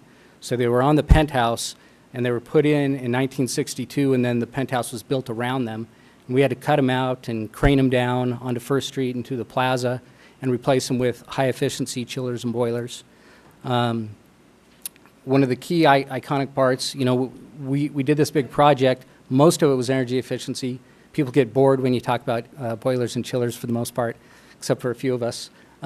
So we wanted to have something iconic, and we went back to the arch, which is the iconic image, and we replaced the 2,076 bulbs in the arch from 11-watt incandescent bulbs to 2.5-watt LED bulbs, which was about a 60% energy savings in the operations of the arch.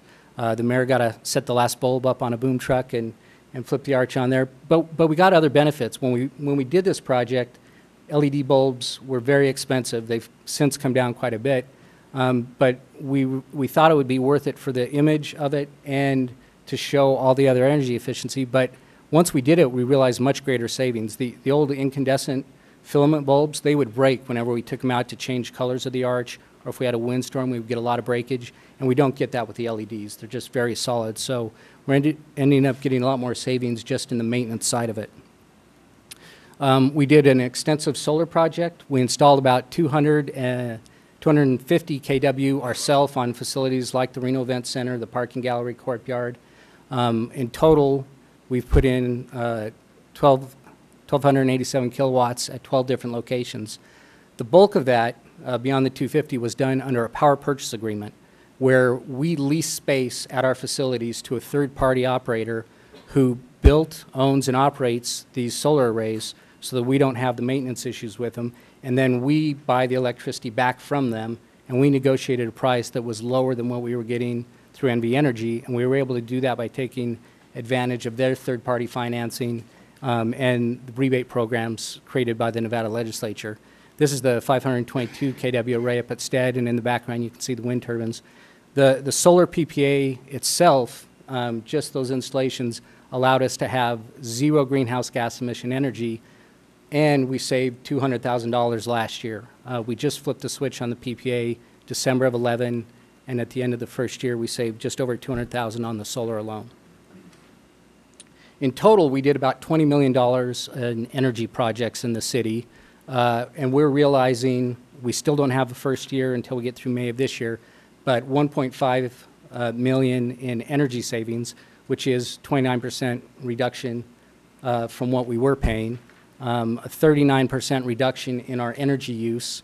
We used federal grants, the utility rebates, and as opposed to the ESCO financing the project, we were able to find 3 different bond pools that were available to municipalities for energy projects, where we were able to get low interest loans between 1% and 3.5% interest. And we're using that $1.5 million to pay back those loans. The project itself was guaranteed at $1.1 million, and that's about what our bond debt is. So the additional $400,000 is savings above and beyond our repayment obligation. As part of the project and tying all the systems in together, they built this energy dashboard called My Energy Pro. And in there, myself, the facilities directors can log in and look at what our energy use is in all of our facilities in aggregate, see how we're getting our reductions going, and we update this monthly. And once we get to the full smart meter conversion, we'll be updating it more frequently, hourly, daily, weekly, whatever we think is necessary for the city, so that we can see how all these buildings are operating in real time. The other thing we can do is we can put them on an energy budget, where we can say, you know, the Northwest Pool, this is what your energy budget for the year is, and they can start getting alerts if they're using too much energy, and we can go and start looking at systems to make sure we're staying on track with our energy bills. This is the big summary chart of where it is from where we started, and our goal was greenhouse gas emissions. We were averaging just about 21 million kilowatt hours per year. We got that down to just under 13 million this past year. Our natural gas went from about 720,000 therms down under 500,000. Our annual energy costs, we were averaging about 5.2 million. We were down to 3.7 million last year, and we still don't have that full year in there yet, and 1.5 million in energy savings. And that's the green side of going green, is that 1.5 million. We also, with the power purchase agreements and the renewable energy, have generated the 2.2 million of self-generation, and that's greenhouse gas emission free generation. And our carbon footprint dropped from around the 51 million down to 31 million last year, which is a 40% reduction in our greenhouse gas emissions, which gets us on the goal of what the mayor signed on to. We hit it. I went into a little bit of detail on the energy services company projects on how that works, because we're currently looking at doing it again. We were so successful with the project, the City of Reno, that we decided to launch it out at the Truckee Meadows Reclamation Facility. We're working with Sparks. We hired the ESCO. They're currently going through that energy audit and assessment to bring us back a project. And we have a range of projects with different options that we're talking with them about that'll look at installing a 1.6 megawatt biogas generation system, changing our digestion process, installing a nutrient recovery system that'll help us with our water quality permits. And we'll end up doing between $21 and $43 million worth of work out at the plant that will help with the infrastructure backlog, the O&M that we need to do out there, and we're looking at up to $3.5 million worth of energy and operational cost savings if we do the full project out there. I wanted to touch on the single stream recycling. I mentioned recycling was in there. We worked from about middle of 2007 up until November of last year on updating the franchise. And as you've probably been getting a few phone calls or emails, that franchise was approved in November of last year, and we're in the process of rolling it out. We did bill inserts with Waste Management for the April billing. We'll do another round in the July billing, and then we'll start rolling out the single stream program into the neighborhoods through the fall with the new program, and then have it in place by November 7th of this year. Just some overviews of the new program. We're going from our current program, which is a cart, your 7 bags, your yellow and green recycling bin, to a dual can single stream recycling program where you'll have 1 can for recyclables, 1 can for garbage. We created a pay-as-you-throw program where citizens, based on their waste and their recycling, have the option of paying less than they're paying now per month if they're diligent about what they're throwing away and what they're recycling. And if they want to continue down the path of a lot of garbage, they can do that and pay more and go through that.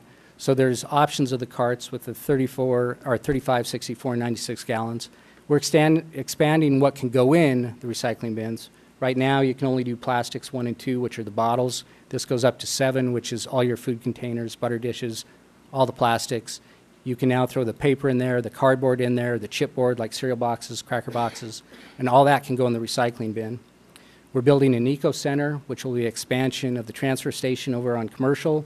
That will now be a drop-off center. It'll be the new recycling center, but it'll also be a drop-off point for e-waste, household hazardous waste, those things that people don't know how to get rid of right now.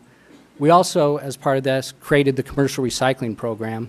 There wasn't an official commercial recycling program out there, and really the benefit of that is now it's available to all the commercial customers who are asking for it, and they have the opportunity to lower their waste bill if they recycle more than they throw away. There's a 25% discount on the same size bins for recycling versus garbage. And we're putting in the CNG trucks and fueling station, which will further reduce the greenhouse gas emissions from the collection process, and Waste Management will make that fueling station available to the city and other public agencies so that we can do CNG fueling in our fleet. The inserts went out. This is the basic pricing of the system. We are currently at $14.72 a month for citizens of Reno. You can see if you drop down to the 35, you can actually be paying less. If 35-gallon waste, there's a 61-cent increase if you go to the base level, which is 64 and 96 gallon. And then if you stay at the 96, you're at $16.97. With that, you also get 20 stickers a year to place on a bag or a garbage can that you can set out there on the side for leaves, other yard cleanup. and you get 4 free trips to the transfer station. Currently, we have that program where 1 weekend a quarter, everybody can go to the transfer station. Now you can go any day of the year that it's open, and you just have to be a customer in good standing. We've managed to get a lot of publicity from these initiatives and efforts through the years, great part through Michelle Anderson and a lot of the work that she's done in getting the word out on what's been going on there. And basically, that's the overview of the program and what we have there. I did hand around a energy efficiency, renewable energy initiative sheet there. A couple things I wanted to highlight on there. This was created by Amoresco. They use this to sell their customers and others on what a great project this could be. A few things to note is we did manage to retrofit over 1 million square feet of city property, gain nearly $8 million in infrastructure such as the boilers, chillers, that came out of our operating stream and not out of CIP. And we were able to use over 92% local labor in getting all the projects done. And with that, I'd be happy to answer any questions. There was also a handout from Waste Management there. We're working with them, our PR department and their PR department, on an educational campaign as we roll this program out throughout the year to educate citizens on what the new program is, how they can use it, how they can operate it, how to deal with green waste. And we'll be launching this with you here today, and then we'll be at the university tomorrow. In there, you'll have a copy of the first bill insert, a copy of the pricing and bin options, and then the brochure that we'll be going around and giving to citizens around the community. And with that, I'd be happy to answer any questions you have. Questions, anybody? There are representatives from Waste Management and Cashville if you have questions for them as well. Do you have a rate for nonprofits? I've had a lot of people ask me. No. No, okay. It would be the standard rates. Standard rate, okay. I like that 70 plus. Yes, ma'am, Ms. Bragdis. Well, Mayor, I want to commend you for signing the treaty back when. That was a real big step in line with a lot of cities around the country, and the old council too, that was a part of that. And I think it's, we've made really great progress, and I think it's good. I'm starting to look a little bit more, a lot of cities now have been at this for a number of years. Some were even there before Kyoto, and seeing what kind of the next evolution of cities addressing this is. And I know you follow this really closely. And I guess, one thing is, since Kyoto, the CO2 worldwide numbers have been at the upper end of projections. So it's even showing that we're getting more climate changing gases in our atmosphere than really midline, baseline projections. So at the same time, we've really had not an ability from a federal policy level to get anything done on it. And so, it's starting to be a big concern, and the severe weather situations, and we've had our own here, really do call for action. I see as an organization in our energy consumption, we're measuring, we're pulling away from the CO2 so NB Energy doesn't have to bring on other coal-fired plants, and that's key. Although I'm learning, here on the West, our energy source is not as CO2 producing as, other parts of the country. But I guess what the plan that we have we looked beyond measuring just for ourselves as an organization? Because what I'm seeing is the best practices, cities are measuring for their entire city. And then that gets into land use policies, transportation investments, the whole gamut. And that's really starting to be the best practice.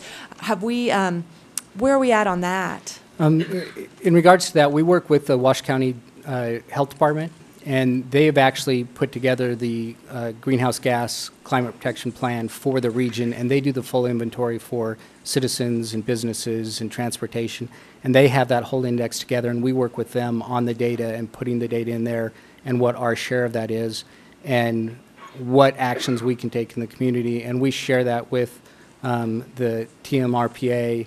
We take those issues to the Nevada legislature when we look at things we need to address, and we bring policies to this council as we see things going there.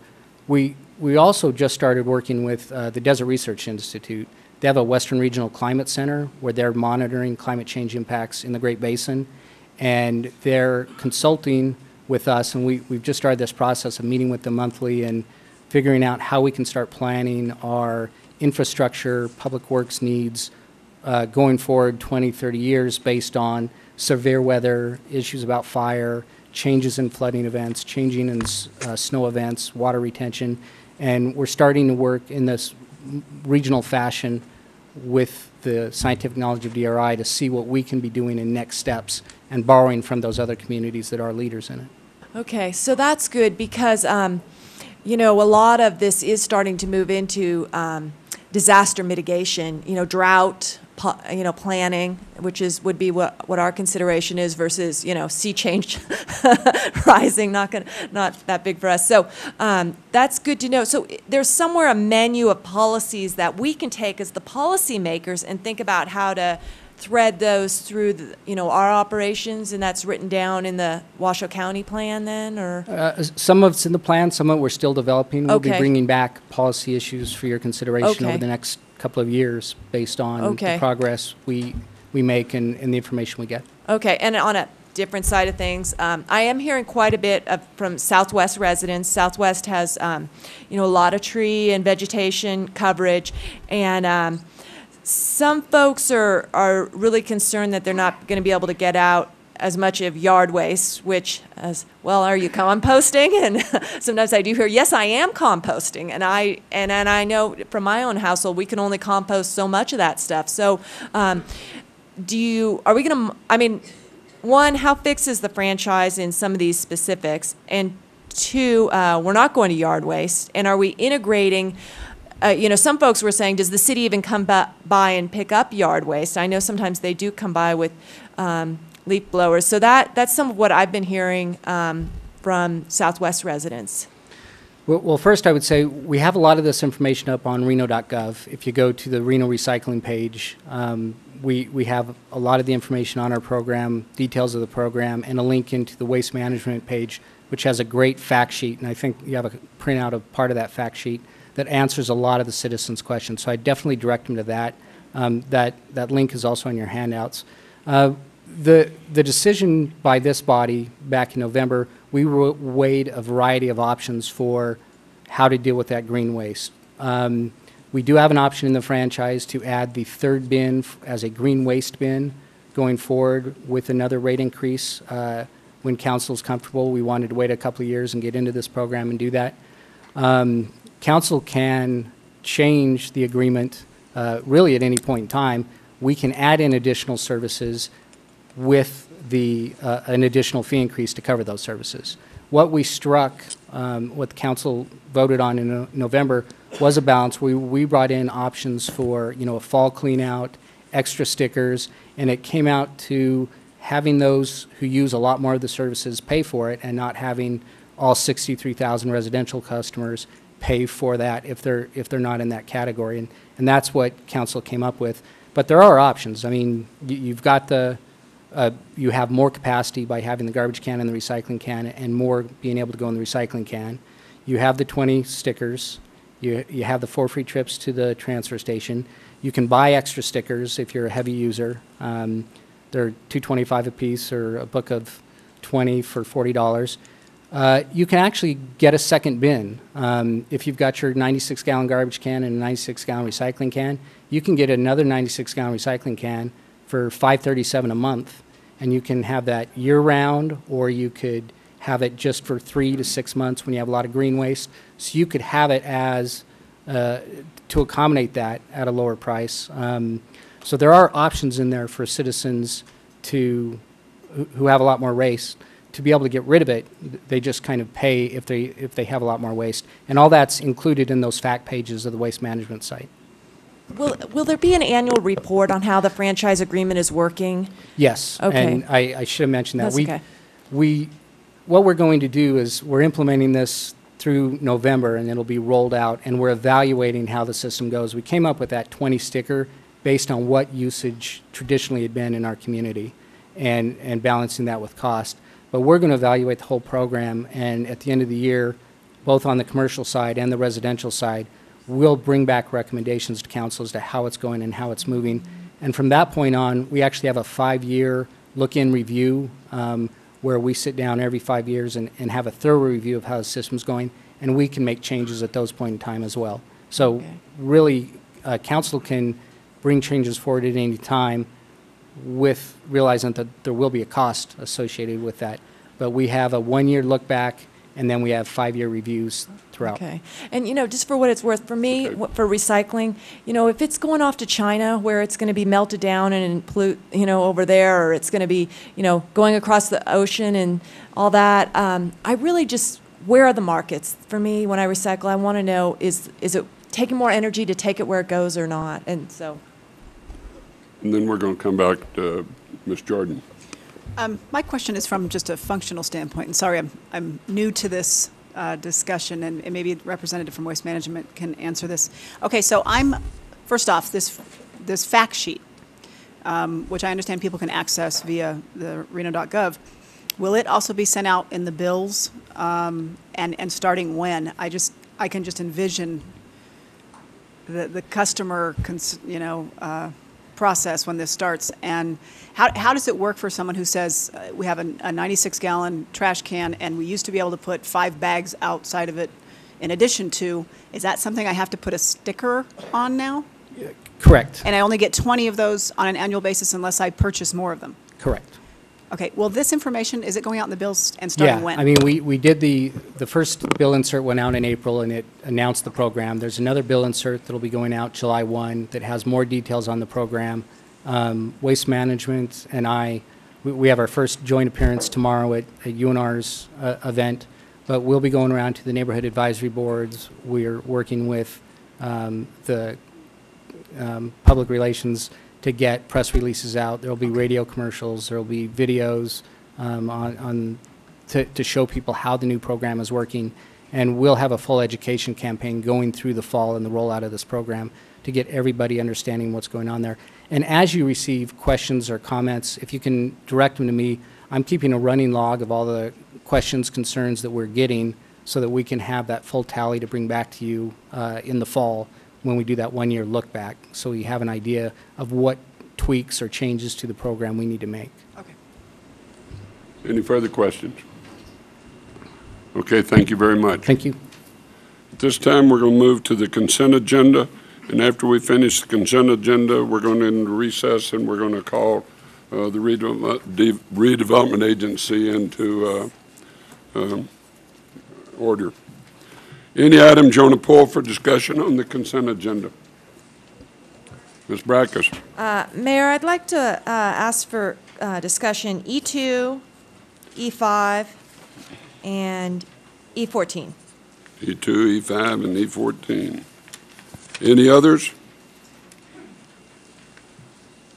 Okay, Chair will entertain a motion for all the other items to be approved. Move to approve. Have a motion second. All in favor say aye. Aye. Those that oppose, no. Motion carries unanimously. Item E2, Ms. Brackus. Staff, I just have a question about this, and it's more a question of the franchise agreement that we have with Charter Communications. I guess, having my history working with, not a lot of history, but working in franchise agreements is usually there's sort of, rather than the economic compensation, the payment, there's also things that the cities will get in terms of allowing a franchisee to work in their right-of-way particular. And so when I see that now we're paying money to our franchisee for something, it makes me wonder, ooh, why didn't that come out of the franchise agreement? And so if someone could maybe characterize our franchise agreement a little bit, how long it is, where we're at, why we didn't get this? Robert Chisel, Finance Director. For the record, and I see Mr. Shipman coming up, and he's probably going to give more information. But in the 2007 legislative session, the cable arrangements that we had for franchising cable television in the local governments was taken away and was moved to the state level. So a lot of the authority and power we had at the local levels was taken away and changed. And that was also part of the move to the digital program, and I'm sure Mr. Shipman will provide more information as to, what the city's ability to regulate or act as a public utility for cable television really does not exist in Nevada revised statutes at this time. At one time, we did have an ombudsman. We did have, regulations as to what they would charge and what services they would provide. But with the deregulation of the television market, that has really gone away. So they're not a franchisee? They are, well, we have a franchise with them, but that allows them in our right-of-way, and they do pay a franchise fee for being in our right-of-way. They do not, it's a little bit different that we don't have the ability to provide a monopoly for them as we would with other entities. Okay. And this particular item is for networking services, which is different than television services, and I don't know if you want to add anything. Just real quick, yeah, we don't have a franchise. There's a certificate of authority that the state issues, so that's how they are in our right-of-ways at this point. We receive a franchise fee, the 5%, but that's about all we get. And again, as Mr. Chisel pointed out, cable modems, internet service, none of that was included in the franchise to begin with. So that was all removed from the franchise by the FCC a long time ago and by the federal act. So we haven't had anything since 2007. Okay. Before we have a motion on that, do we have somebody who wants to speak? Mr. Hawkins, you wish to speak on E5? Excuse me. I'm sorry, Mr. Hawkins. You want to do an E5, E2. Motion on E2? I'll motion to approve. Motion, do I have a second? Have a second. All in favor, say aye. Aye. Those that oppose, no. Motion carries unanimous. Mr. Hawkins wish to speak on E5?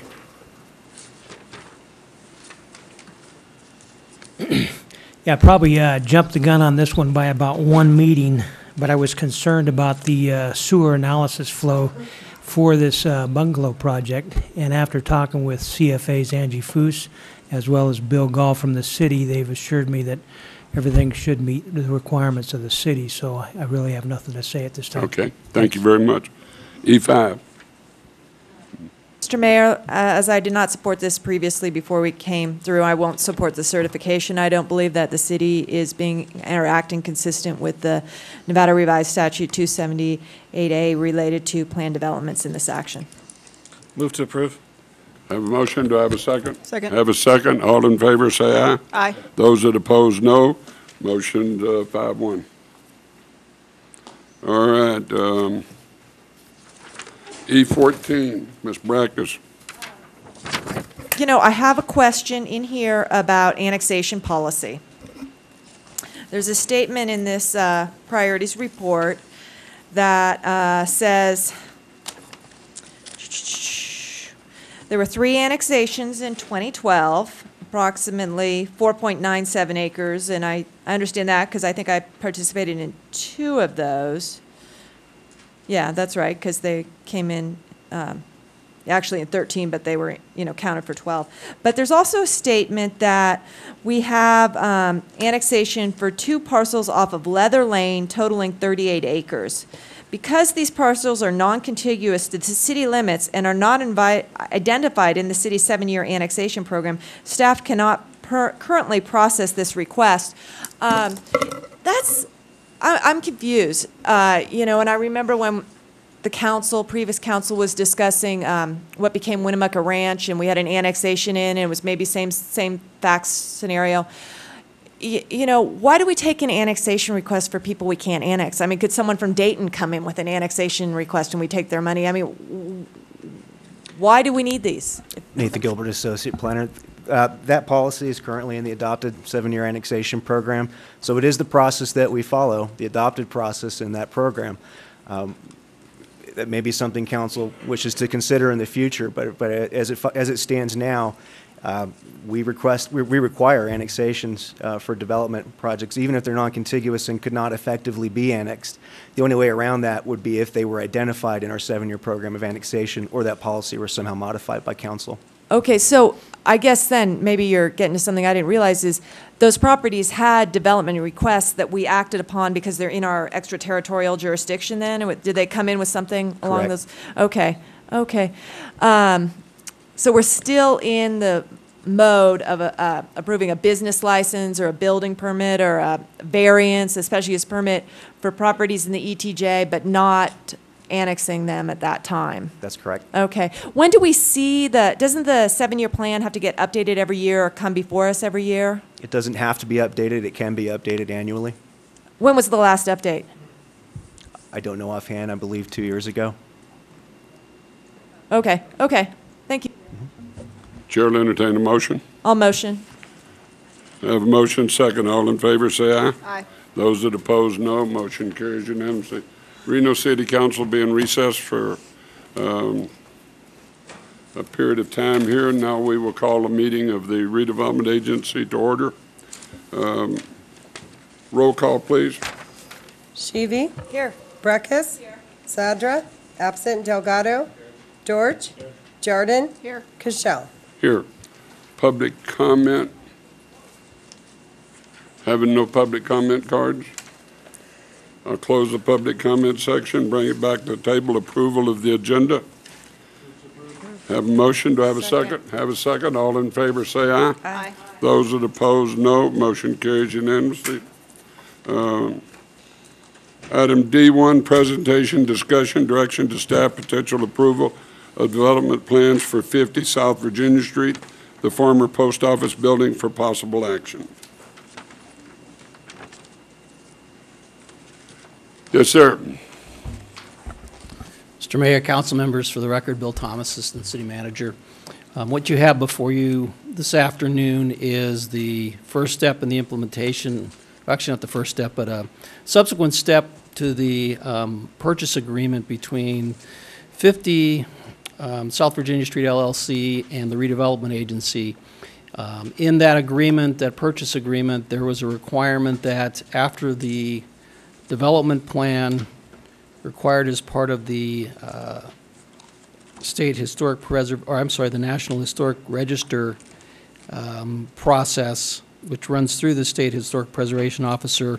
After that plan was prepared, it was to be brought forward to the city, the Redevelopment Agency for review and approval. So that's what's before you this morning, or this afternoon, and I will let the property owners give you the details of that report. But I did want just to tell you why this is before you today. Okay.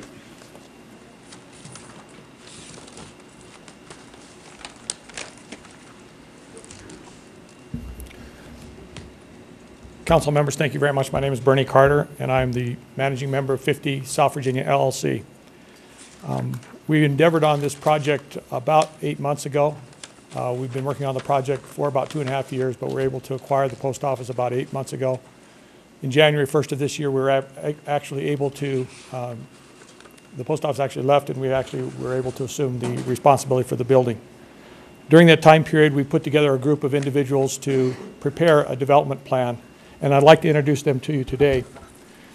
First of all is Max Hirschnauer from HK Architects. Max, if you'd stand up.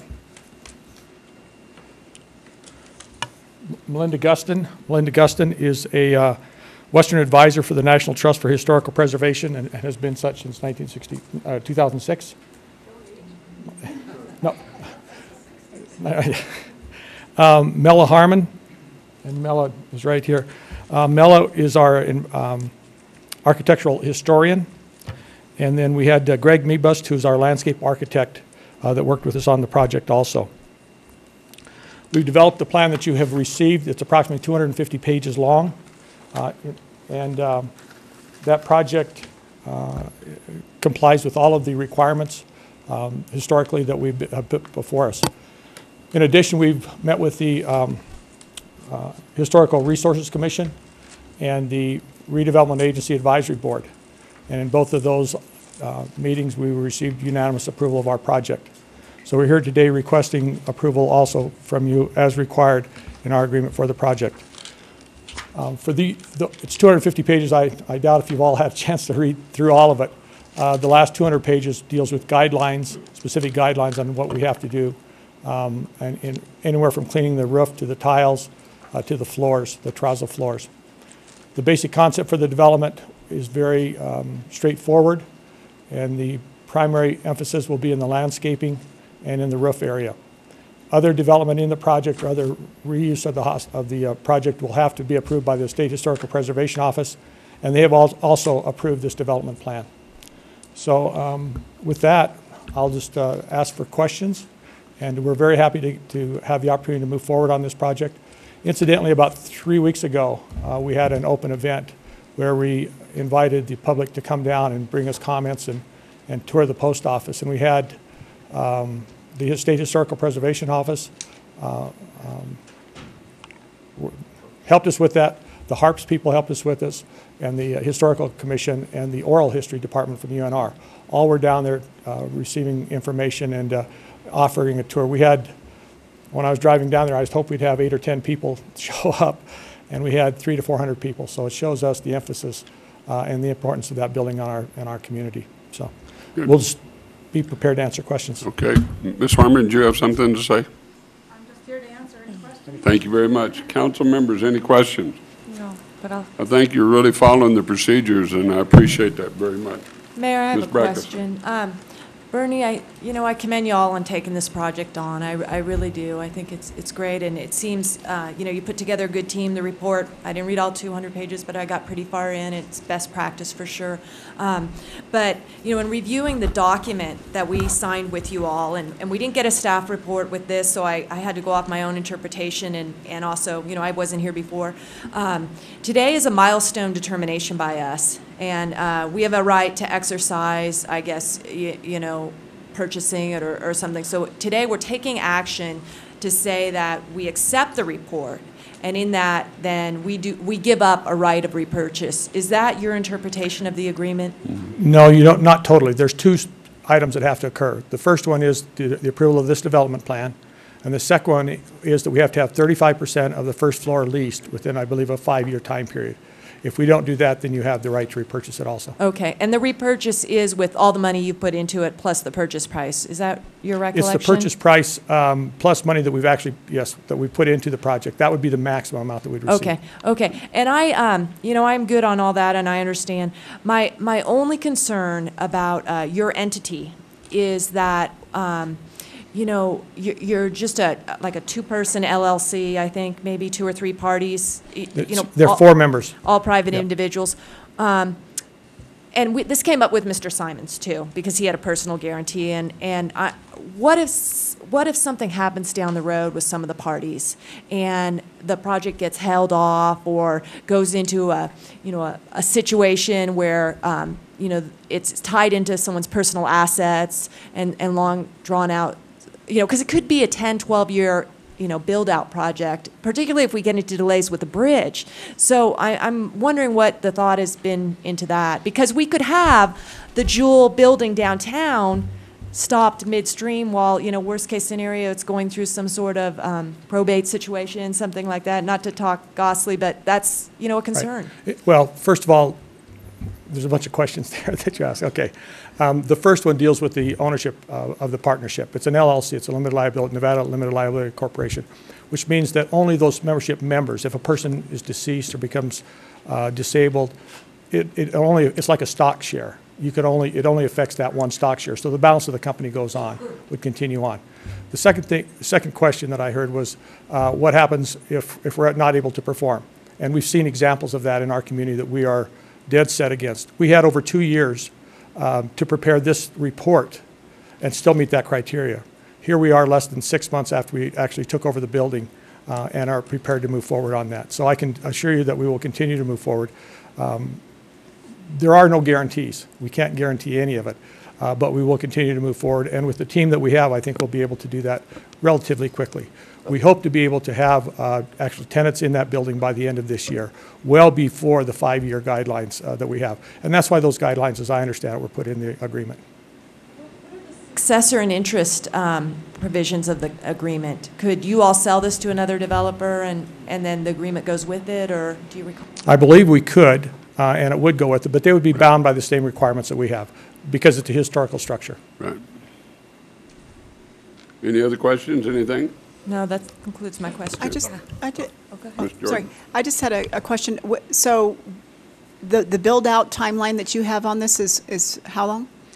We have 5 years to occupy the first floor by 35%. That's part of the requirements. But what Now, do that you could- anticipate, though? I know what the requirement is, but what do you anticipate? We hope to have someone in there by the end of this year, at least a portion of it. Okay. And keep in mind, the first floor is retail, the second 2 floors are office space.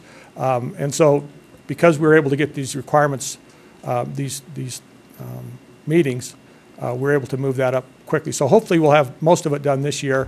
Now, keep in mind that we have the bridge. The bridge will shut us down for a year. And the agreement actually allows that if that occurs, we notify the city, and it basically extends that time period. And so we are working with the city and with the state to provide the parking lot that's between the post office and the river. That will be a staging area for construction of that bridge.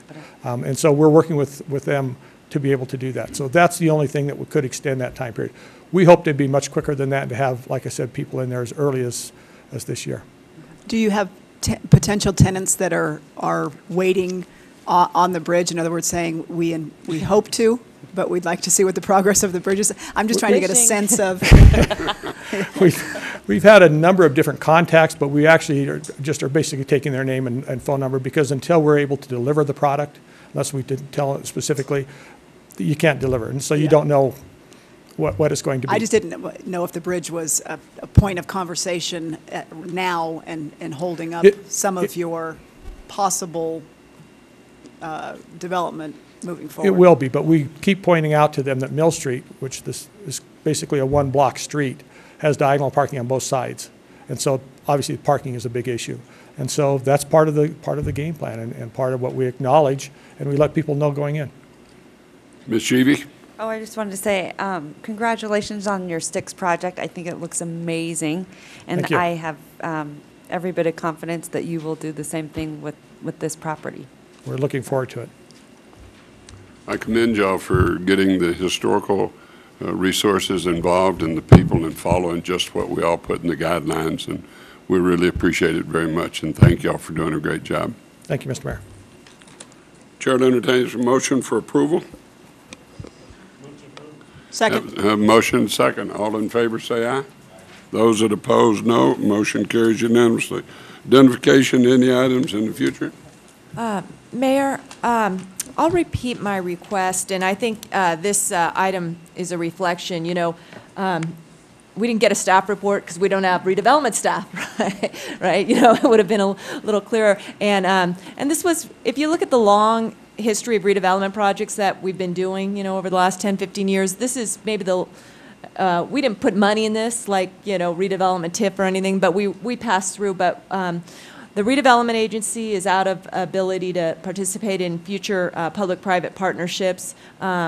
It's a new day. We don't have any staff, and I'd just like to re-articulate my request that, one, we as a redevelopment agency sit down and reconfirm our commitment to continue the work on downtown and come up with the new vision and the program and the efforts that are going to carry that through. And so I wait for We can put that that. on the next agenda. Any other things for future agenda? Public comments, Mr. Dene? San Denis, the Encyclopedia of Reno Government, and I would not have stayed except that that previous operation was so exciting I couldn't leave, and I had to sit through it, having to do with the taking care of energy and the waste of our city. Anyway, I want to speak on two issues. One of them is a rumor that I've heard that somebody is thinking of maybe doing away with the NABs, the Neighborhood Advisory Boards. And I'm generally speaking against that, although I am not very much in favor of the way NABs are conducted in the first place. This is a big enough city that each NAB, each neighborhood, should not have appointed members. They're basically just surrogates of you people. The NABs, the Neighborhood Advisory Boards, should be elected. There's about, let's say, 25,000 people in each one of these neighborhoods, and it's an important enough situation where they should be elected within that neighborhood. That's what I have to say about that. Relative to the rumor of you maybe doing away with NABs altogether, that's a whole different issue. Secondly, I want to speak a little bit about that extremely disconjunculated operation that took place at the previous part of the last meeting wherein you were trying to decide whether or not you could vote to remove something from the agenda. That became so disconjurculated that I don't even know what happened. I would have to say that something wrong took place just because of how disconjurculated it was.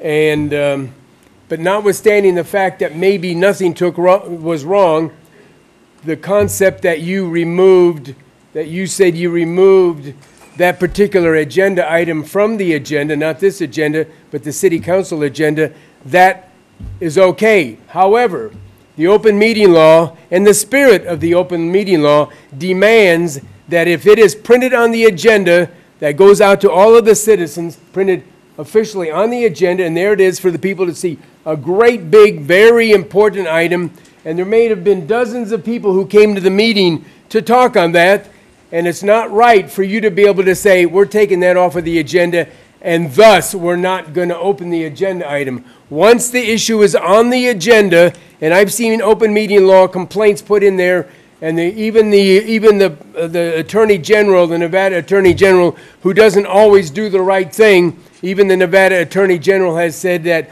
once the agenda is printed, that agenda item has to be opened, even if you want to cancel it, postpone it until later. Once it's on the agenda, and it also says, for possible action, the citizens who take the time out of their lives to come down here must have the right to come down and speak on that agenda item. I don't even know if I want to stay for the rest of the meeting because I don't know when you're going to get there, if you're going to just cancel it and say, sit down, Sam. Thank you very much. Mayor? Close, yes. I'm sorry, I do have, I'm looking over the future agenda items, and I thought some things were on here that I don't see, so I'm just following up. Sure. One of them is the graffiti removal update. I don't see that even on the 3-month. Oh, I'm sorry. Never mind. Okay. All right. Now my favorite motion to adjourn. Have a motion second. All in favor say aye. Those that oppose, no. Motion carries unanimously. Now we'll call the Reno City Council back into order. We'll go to item public hearings, item F1. We have some people want to speak on F1. Mike Riley? Riley? Mike. Good afternoon. For the record, Mike Raley with Rubicon Design Group, here on behalf of the Mankey Family Trust project applicant. Unfortunately, our engineer for the project had a personal conflict and could not be here today. It was unplanned. We were requesting if the council would be willing to continue this item to the next meeting so that we can have our engineer here to address specific concerns related to the flood zone. Okay. We have some people that wish to speak. Kim Rettermeyer? Peggy Bowen?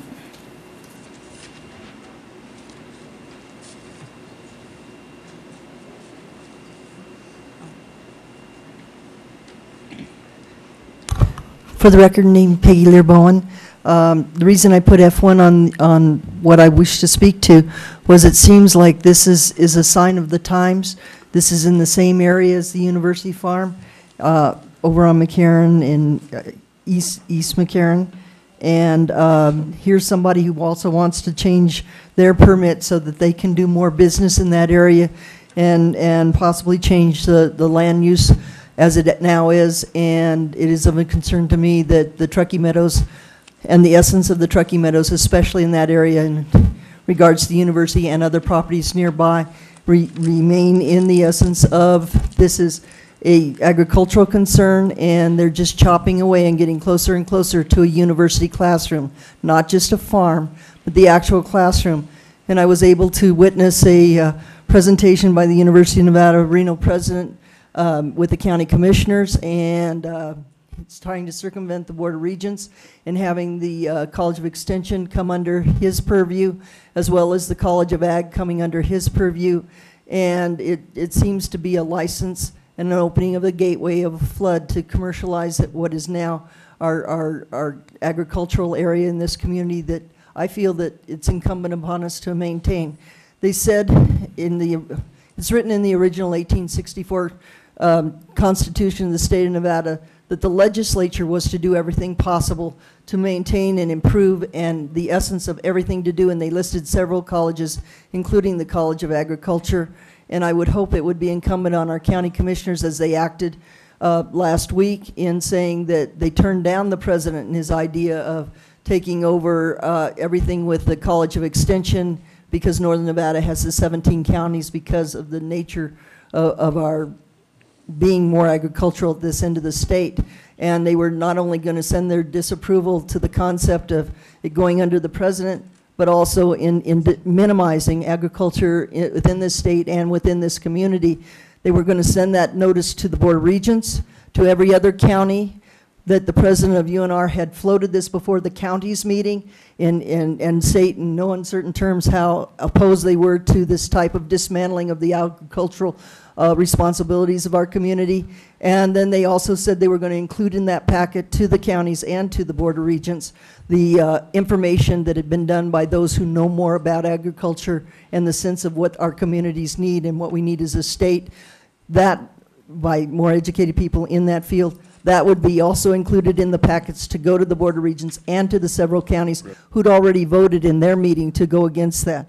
And it seems to me that this is almost like a hands with. I didn't know how to write it up, what I wanted to speak to originally, F and the G, simply because they seem interrelated. And we are a web upon the spider web of life, but we are merely a strand, but we have to take care of our strand, ladies and gentlemen. And I would hope, in effect, that you would take care of this strand and leave it the way it is. Thank you.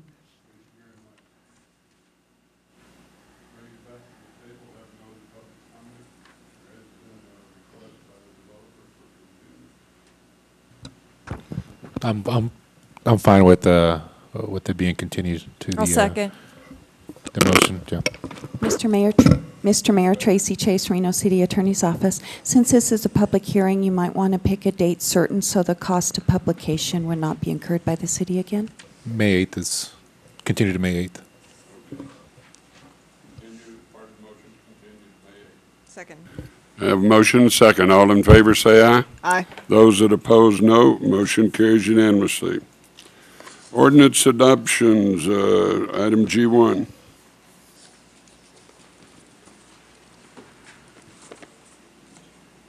John Cadlick, City Attorney. Mr. Mayor, that's the business impact statement. You have to do that first before the ordinance.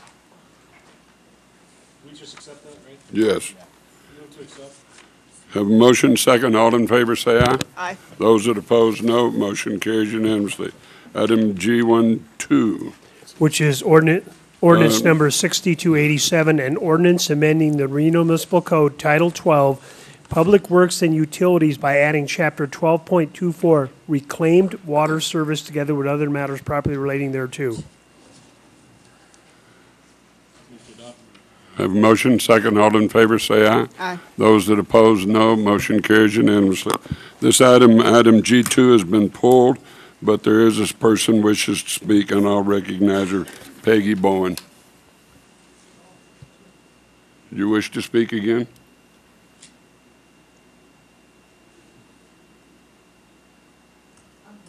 Thank you. All right, now we'll move to resolutions, item H1. Resolution number 7838, resolution granting community pride grant funds from the Ward 3 Neighborhood Advisory Board to the local food network for Lost City Farm to create a neighborhood garden to provide fresh produce for sale to Reno residents in the amount of $2,400. Before we have a vote, I do have somebody, Mr. Ed Hawkins, wishes to speak.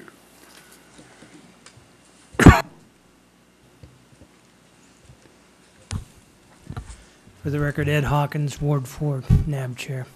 This monies that everybody gives away every month from a NAB will come to an end on the 30th of June as of our meeting yesterday in the caucus room. What Sam said earlier was from me, and I've made contact with a couple of council people. But we discussed overall an hour of doing away with the NABs. And first it was budgetary, but you know, I can't buy it. You can take our $29,000 a year away and not have the CPG grants like what you're about to give away right now, and it's still not going to kill the NAB. We can't do 3 town hall meetings a year. We need to continue with the NABs in every neighborhood so we get to see the developments and what's coming through our neighborhood and be able to have a consensus among the people that are in that neighborhood whether or not they want to come down and talk to you on something that concerns them on a development. I looked at 3 of them this morning, one in Stead and one in, or 2 of them in Panther Valley. I wouldn't have that opportunity if I had to wait 3 more months for a town hall meeting. So you need to really think hard and long about doing away with your NABs. We all agreed in the meeting yesterday, all the NAB chairs and vice chairs, that you can do away with the CBG grant funds for a year or 2, depending on how the budget is for the city of Reno. My request to them was, if we're getting rid of our CPG funds, as I asked Mr. Chisel and Kate in budget, is then I think discretionary funds that you guys receive needs to go away as well. If we're all squeezing together to make our budget meet ends, and we do away with the typical $29,000 of CPG money just for the North Valleys, and you all get about $10,000 for your discretionary funds, well, we're all going to have to pull together. We can still function as a NAB without giving away money. I think most of our neighborhood would like to see and have the opportunity to speak on developmental issues in our area, seeing how that's where all the growth is going to be in the next 20 years, is out north. So think long and hard about doing away with the NAB. I've already made my arguments yesterday afternoon up in the caucus room. I will continue talking with folks. But the neighborhood advisory boards are essential to the community, gives us a voice to talk to you. I can go around and talk to neighbors, they give me their input, and I'm going to tell you just the truth. Even if I don't agree with them, I'm going to come in front of you and tell you what the neighborhood wants. And then I'll tell you what I think's best.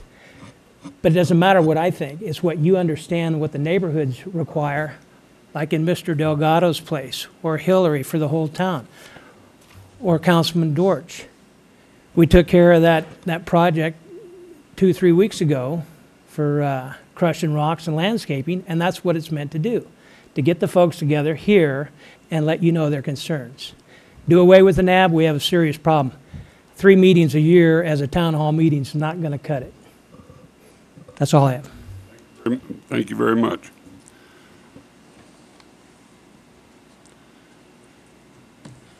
I have a motion and a second. I thought I had a motion. Maybe I didn't. Give me a motion. Motion approved? Motion to approve? Yeah, and I had a second. All in favor, say aye. Aye. Those that oppose, no. Motion carries unanimously. Item H2. Resolution number 7839, resolution granting community pride grant funds to Solace Tree from the Ward 1 Neighborhood Advisory Board in the amount of $3,000, the Ward 2 Central Neighborhood Advisory Board in the amount of $1,500, and the Ward 3 Neighborhood Advisory Board in the amount of $2,400 to provide peer support programs and educational opportunities for children, teens, and families coping with grief for a total amount of $6,900. Motion. Have a motion to approve? Second. Have a second. All in favor, say aye. Those that oppose, no. Motion carries unanimously. Item H3. Resolution number 7840, resolution pertaining to the issuance of the City of Reno, Nevada General Obligation Limited Tax Capital Improvement Refunding Bonds, adding secured by pledged revenues, the City of Reno, Nevada General Obligation Limited Tax Building Refunding Bonds, additionally secured by pledged revenues, and the City of Reno, Nevada General Obligation Limited Tax Medium-Term Refunding Bonds for the purpose of refinancing certain outstanding bonds of the city and providing other matters properly related thereto. Okay. Move to approve. Do we Have a motion? do we need any additional language in here for those other bond issues that we are looking to refinance with this? For the record, Jill Olson, Finance, don't need any additional language. There was one clarification So that was I just wanted to make. informative? The memo was just informative to let us know? Yeah, we didn't want you to just look at the item and assume it still only included the 2002, so we wanted to highlight the fact that we had added the 2 additional bonds and the additional savings that can be had.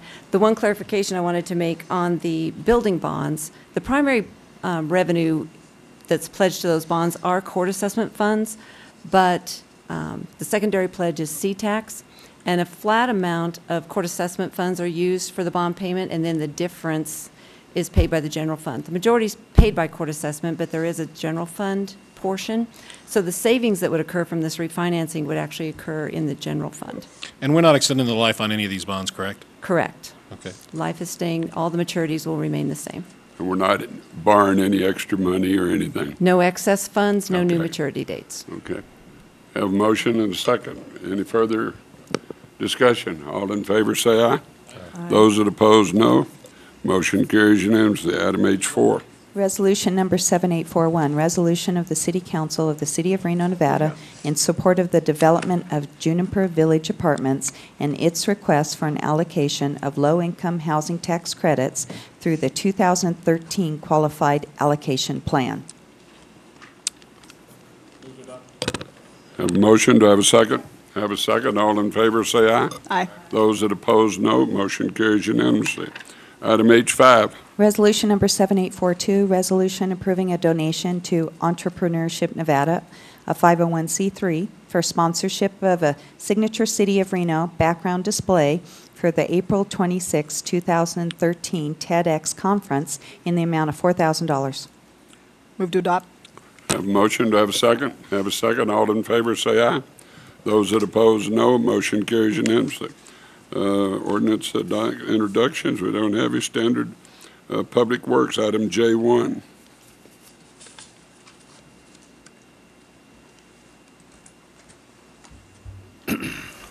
Mr. Mayor, Council, Steve Hardesty, Public Works. Before you was the discussion on the expansion for the police downtown tax district or special assessment district. It was brought before you at the previous council meeting on the 3rd, and it was requested that we come back to this meeting and kind of give a little bit more detail for you all so you can kind of straighten it out. So first thing we're going to do is what are we doing here? Which way are we going to go here? What am I getting?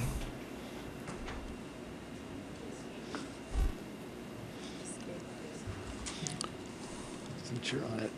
Just that way? And then use the arrows. Okay. What the first slide is going to do is kind of give you kind of a background of where we got, or how we got to where we're at today. The tax district was created by the legislature back in 1995. Council created the police tax district with ordinance 4503 in April of 95. They approved using the assessed value as the apportionment method on May 3rd, 1996. And with some concerns of the tax cap and other things like that, we converted it, got permission from the legislature to convert it over to a special assessment district in 1997. From 1996 or whenever it was approved, all the way up until 2012, 2011, 2012, no changes were made. On February, on March 14th of last year, we made some changes to the apportionment method. We created 3 districts. Each one of those districts would take a proportional share of the assessment. And there was a reversion clause in there that if in fact there wasn't a change in the apportionment method, then we'd go back to the May 3rd assessed value process. In an attempt to make some changes to the district and the expansion and everything else, which could have addressed that clause, the petition failed. And so we are in the process now of reverting back to the May 3rd assessed value apportionment method. Notices right now are sitting in the mail room, ready to be mailed tomorrow. And the assessment roll, proposed assessment roll, is ready to be delivered to the clerk as soon as this item's finished. I don't think that's working. Here is it. Okay, we're going to do it right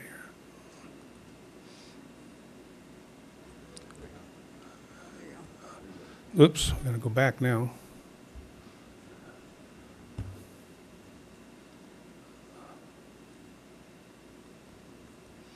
Come on. Well, there it is. We can see it. We're going to go to the third slide. That one right there. So, in March of 2012, council approved a difference in the apportionment method. We created 3 areas. Number 1 was hotel, casino, and the gaming properties. Area 2 is mainly residential properties. And Area 3, basically commercial and everybody else. The agreement at that time was that the area number 1 folks, the casinos and gambling, gaming areas, would take 50% of the assessment, even though their assessed value only ranged up to 41.7%. Area 2 would take 19%. They came down from 19.3, is which A represented. And Area 3 would take 31%, and they in fact represented 39% of the assessed value of the district. You can see where those areas are. The red colors would be the casino areas, the orange would be the residential areas, and the non-colored ones would be everybody else. We can go to consequences of the reversion. We're going to go back to just one district. That's the one that's highlighted in the blue. That's the original district. Area 1, which was paying 50%, will now go down to 40.9. Area 2 would go from 19 to 20.5. That's the residential folks. And Area 3 would go from 31% to 38.6%.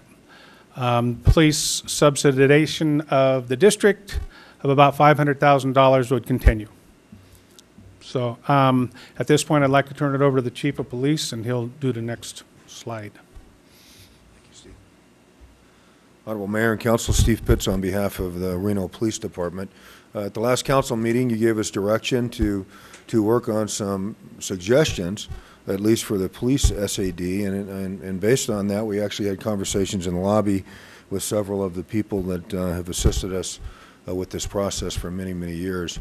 We held a meeting on Wednesday the 10th at the Legacy, and we had stakeholders from all 3 areas, obviously the big properties, gaming, the casinos. We had residential members there, and then, of course, commercial.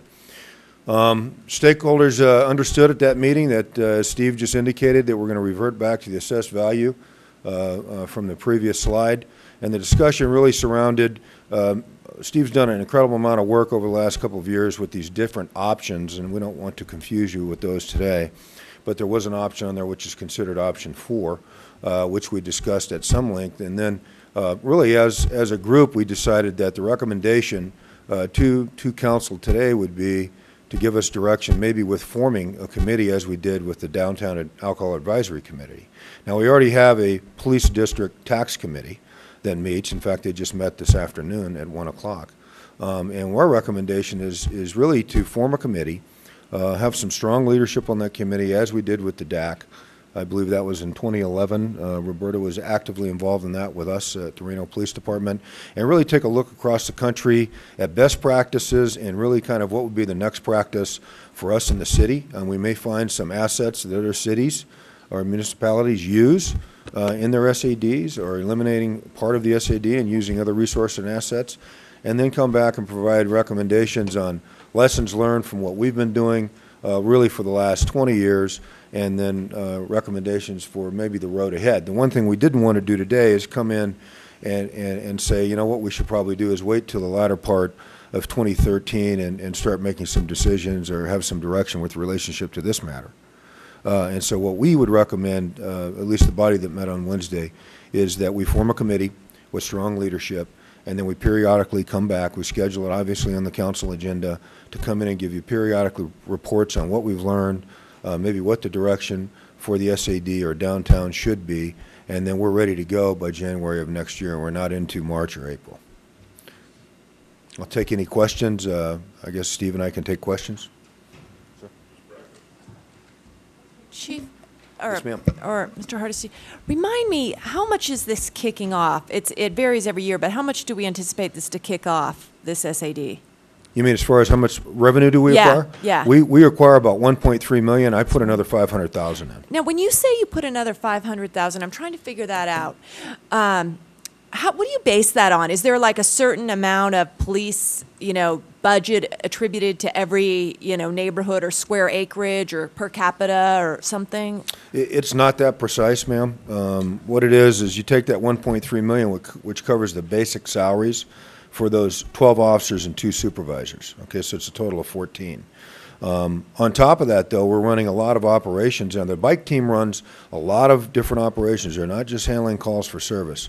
There's a plethora of things they're doing, from problem solving, doing motel intervention operations, running panhandling operations, like I believe they're running a couple today with the bowlers in town. And so what I've done, of course, with management's permission, is I want to make sure that team's effective in that downtown quarter. So it's moved, Mrs. Breckus, probably from 09 or 10, roughly around 400,000 to just above 500,000 that I've put in there also to make sure that we're doing the things downtown to help revitalize that geographical area and make it safer. I mean, I guess where I'm going is, it is our downtown. It's Yes, where ma'am. we would, or any city in the United States would have their most police resources downtown, because it's where the most, density population is. And I guess, with an issue that is kind of, going in a sideways direction, who pays what, how much is paid, I'm trying to figure out what the original concept was and what was the discussion, what, with this area adding an extra tax on themselves, what were they trying to achieve that was above and beyond the reasonable expected public safety services they would get with our budget, which, has changed over the years. Yes, and were you involved in any of that original discussion? Ma'am, I've been with the Reno Police Department a long time, but I wasn't directly involved as a command officer. I was probably a street cop or a sergeant back then. But Steve can answer some of those questions from the historical perspective, but it also includes this maintenance SAD. And okay. Oh, sorry. No, I know that, but that's different beyond the 1.3, right? Yes, ma'am. Okay, because I was assigned the liaison to the maintenance SAD, and I've read that ordinance, and I kind of, I'm going a little bit in my head there. I'm trying to come up to speed more on the policing, because I think we're still in the same boat. If these letters down to the clerk's office go out, there's going to be some folks, I think it's the residential folks, who are going to get some big SAD hits in the mail, right? Not necessarily. And when going over the records and everything else, a lot of the residential properties, you'll notice that the percentage went from 19% to 20.5. A lot of their assessed values, about half of them have gone down a little bit, so their actual increase in their assessments will be kind of softened a little bit. There will be some increases, though, and there's a few that are large increases. So.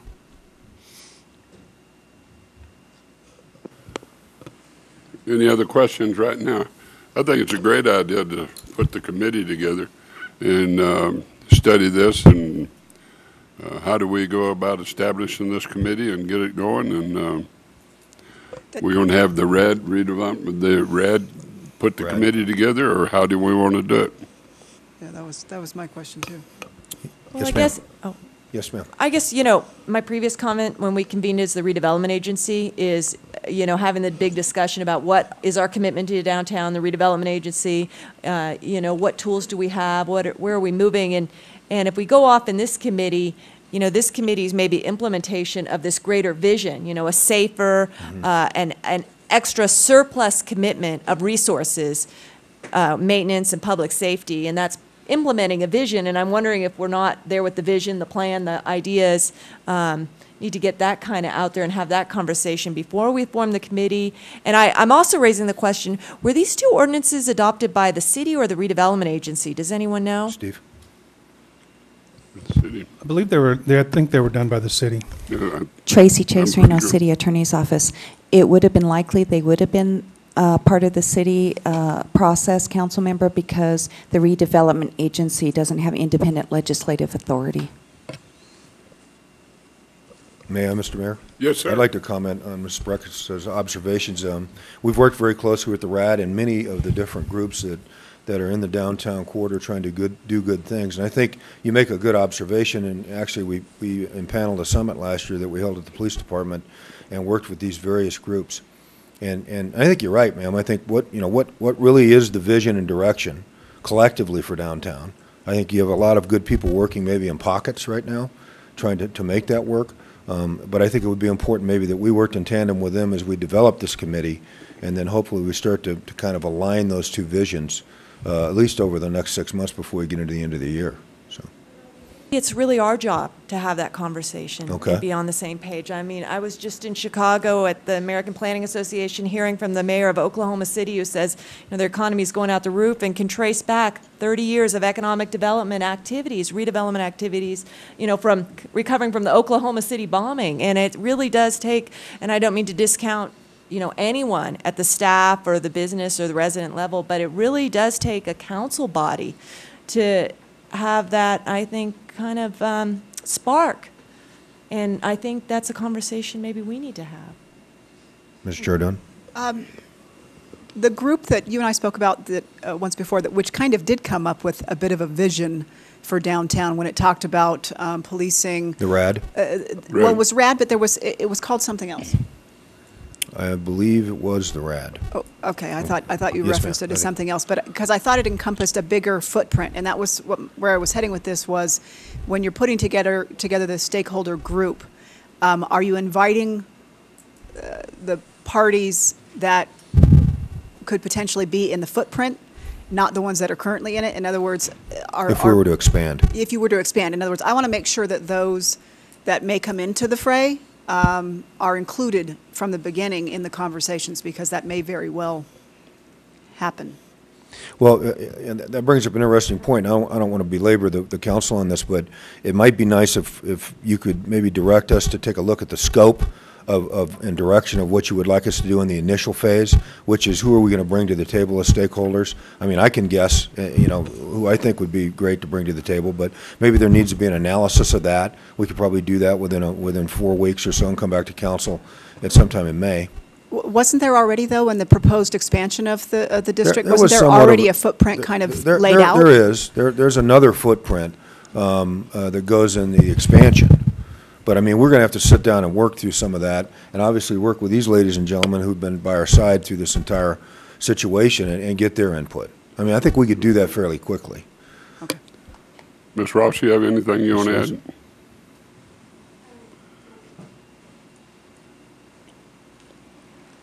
Roberta Ross, Ross Manor Apartments, and I also am on the board for RAD. And Dick Barthlett's our president for RAD, and he's here also. Is that the expansion, looking at the expansion in that area, it's kind of a catch-22. So I think, because sometimes it's people out there that could be invested or could not be invested, is what they see with us doing with the money that we have versus the money they could have. So that's something, is I think the chief's idea of taking the 4 weeks to try to put together a committee and look at the scope. The way the boundaries were drawn right now is one of the things that was left out that I brought forward on this meeting was that St. Mary's is now a nonprofit hospital. Why shouldn't St. Mary's be in there as a for-profit hospital? And the boundary was part of the question of this whole theory. So I would say that we probably wouldn't go with those boundaries if we did look for the expansions further out. And some of us are for the expansion, some people are not for the expansion. So I'd kind of look back at the chief on discussions on that. I guess my point is, if there's something that could impact somebody, they should be involved from the front end. And Steve, sorry, Chief Pitts. No, Steve's fine. My apologies. We did talk about, there was a group that involved business stakeholders, downtown property stakeholders, and it was kind of a vision what they had. And you were talking about how it didn't get legs. It had a group of people that came together and said it was about different events. Yes, that was the summit that Andrew asked us to host in early 2012. We had 2 meetings. We had some 40 or 50. The mayor was actually there at a couple of the meetings, or both meetings, excuse me. And we brought in a lot of different stakeholders. We had, of course, the people on the our tax district, very supportive, and we kind of broke some work out. Jamie did an incredible job with some stuff from other cities, and I would continue to utilize that. What was the name of that report, excuse me, Jamie? Not Billings.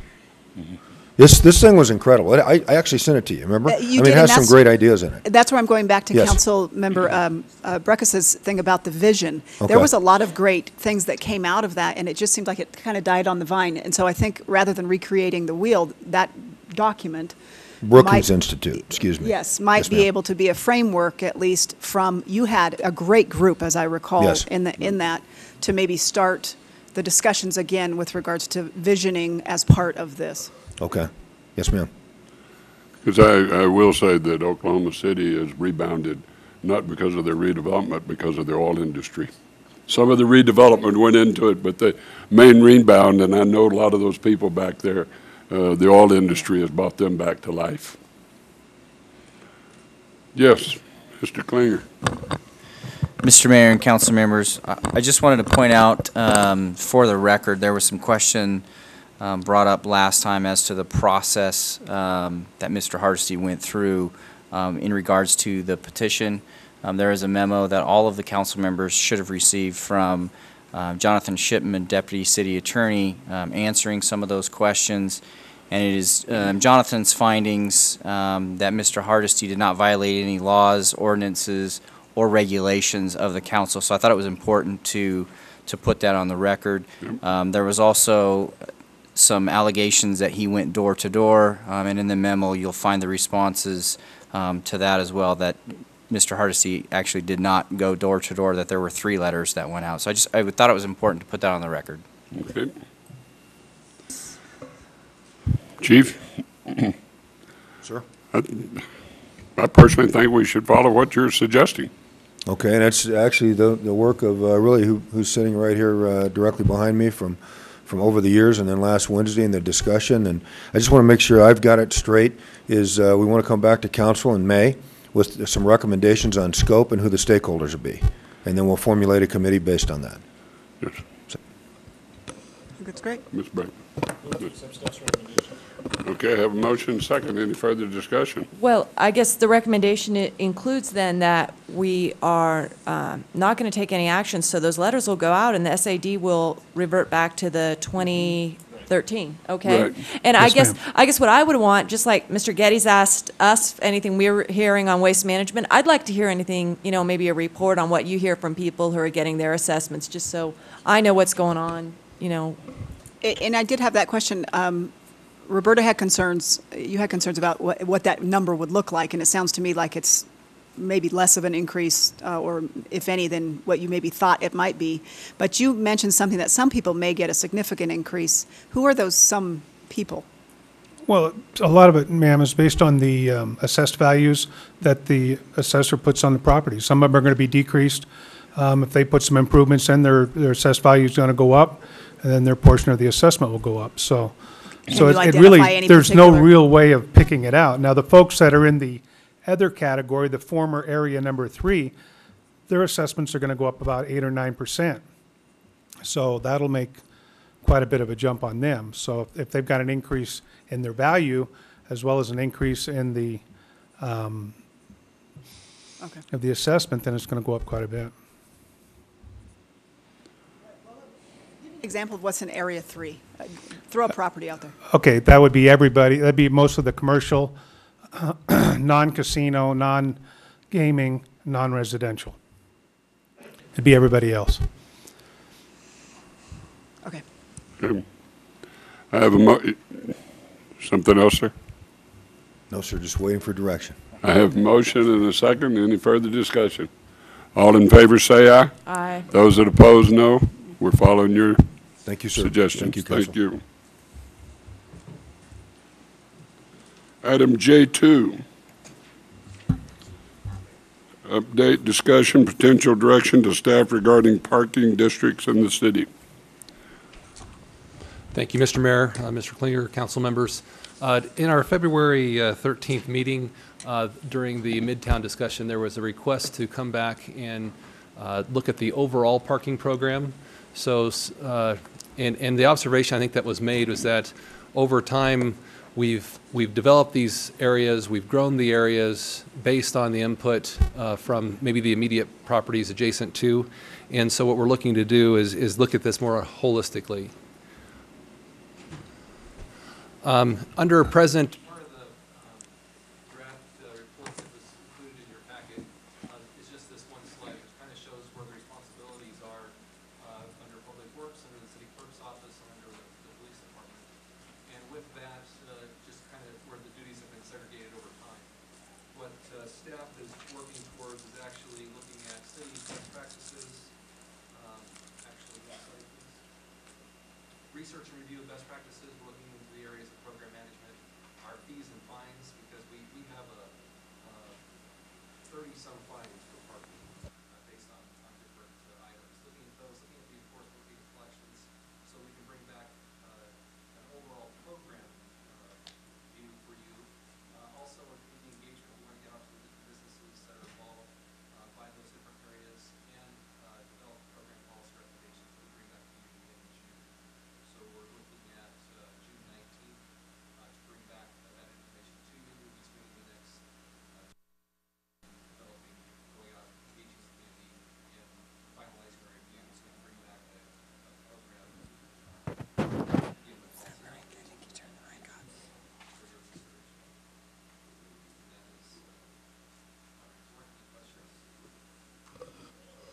Is there any updates on the curb system progress? Just any comments from them? And what is their notice to correct deadline?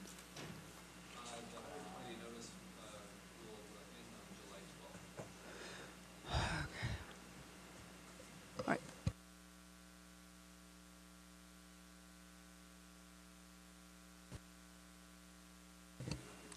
Okay.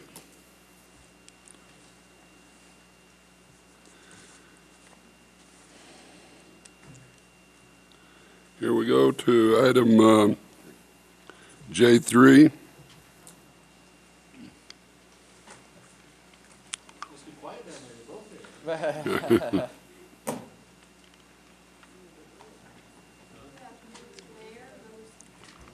Good afternoon, Mr. Mayor, members of the council. For the record, Megan Salcido, Government Affairs Coordinator. And yes, it is a little bit quiet this week in Carson City, relatively speaking. We hit our first big deadline last Friday, which was the deadline to get out of the first committee.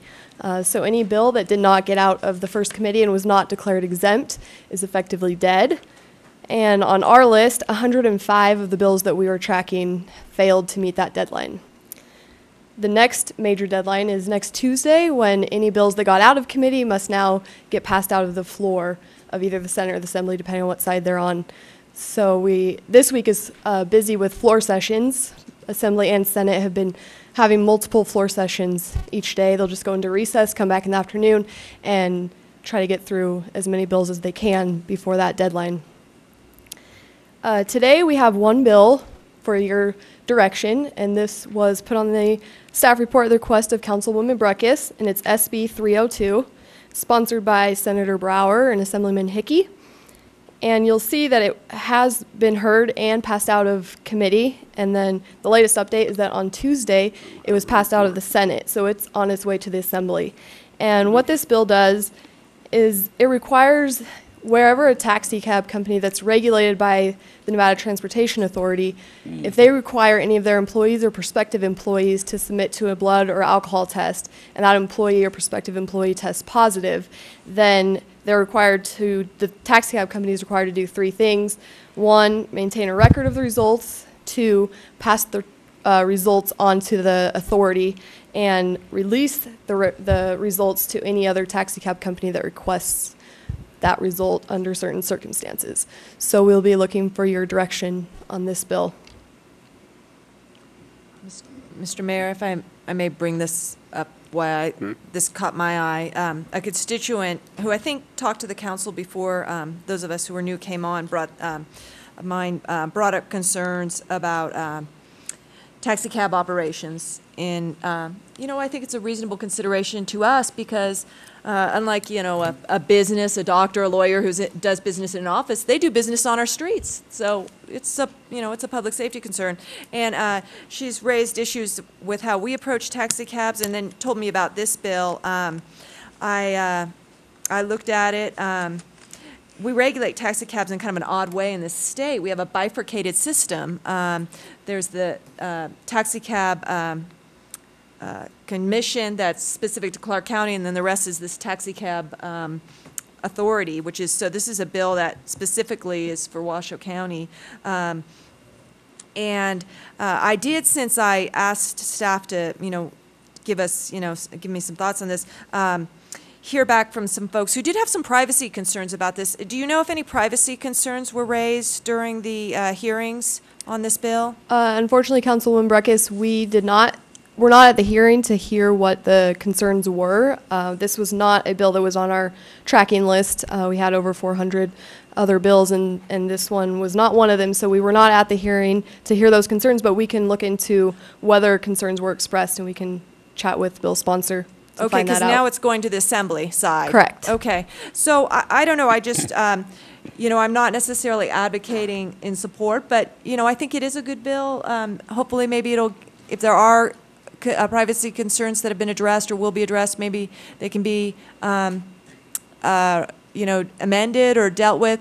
Or if no one raises any, then, you know, great, I think it is good. But I think, you know, looking at these taxi cab operators is an important thing. So I'll throw it up to the rest of you and your thoughts. I think that the type of test and stuff they're wanting to do is good for us. And I know that Alex Woodley has been working on an ordinance or something within our own city of how we do things, because we did have a lady that had a problem with I think a drunk taxi cab driver, or one that was abusive, and I don't recall the exact thing, but I know that he is working on it right now to come up either with an ordinance or something we can do in this community.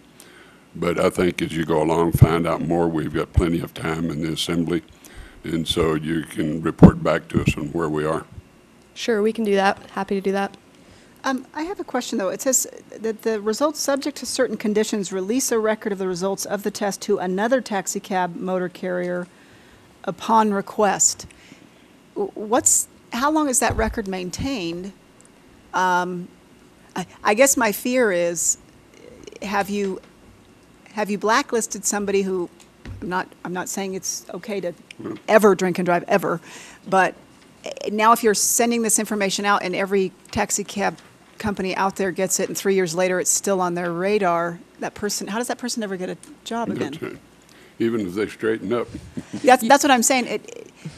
I have a little bit of concern. It's almost like employers who have to have a criteria for requesting someone's credit upon applying for a job. You have to meet a criteria for requesting that information, because you can't hire solely based on that unless you're in a financial industry where it applies.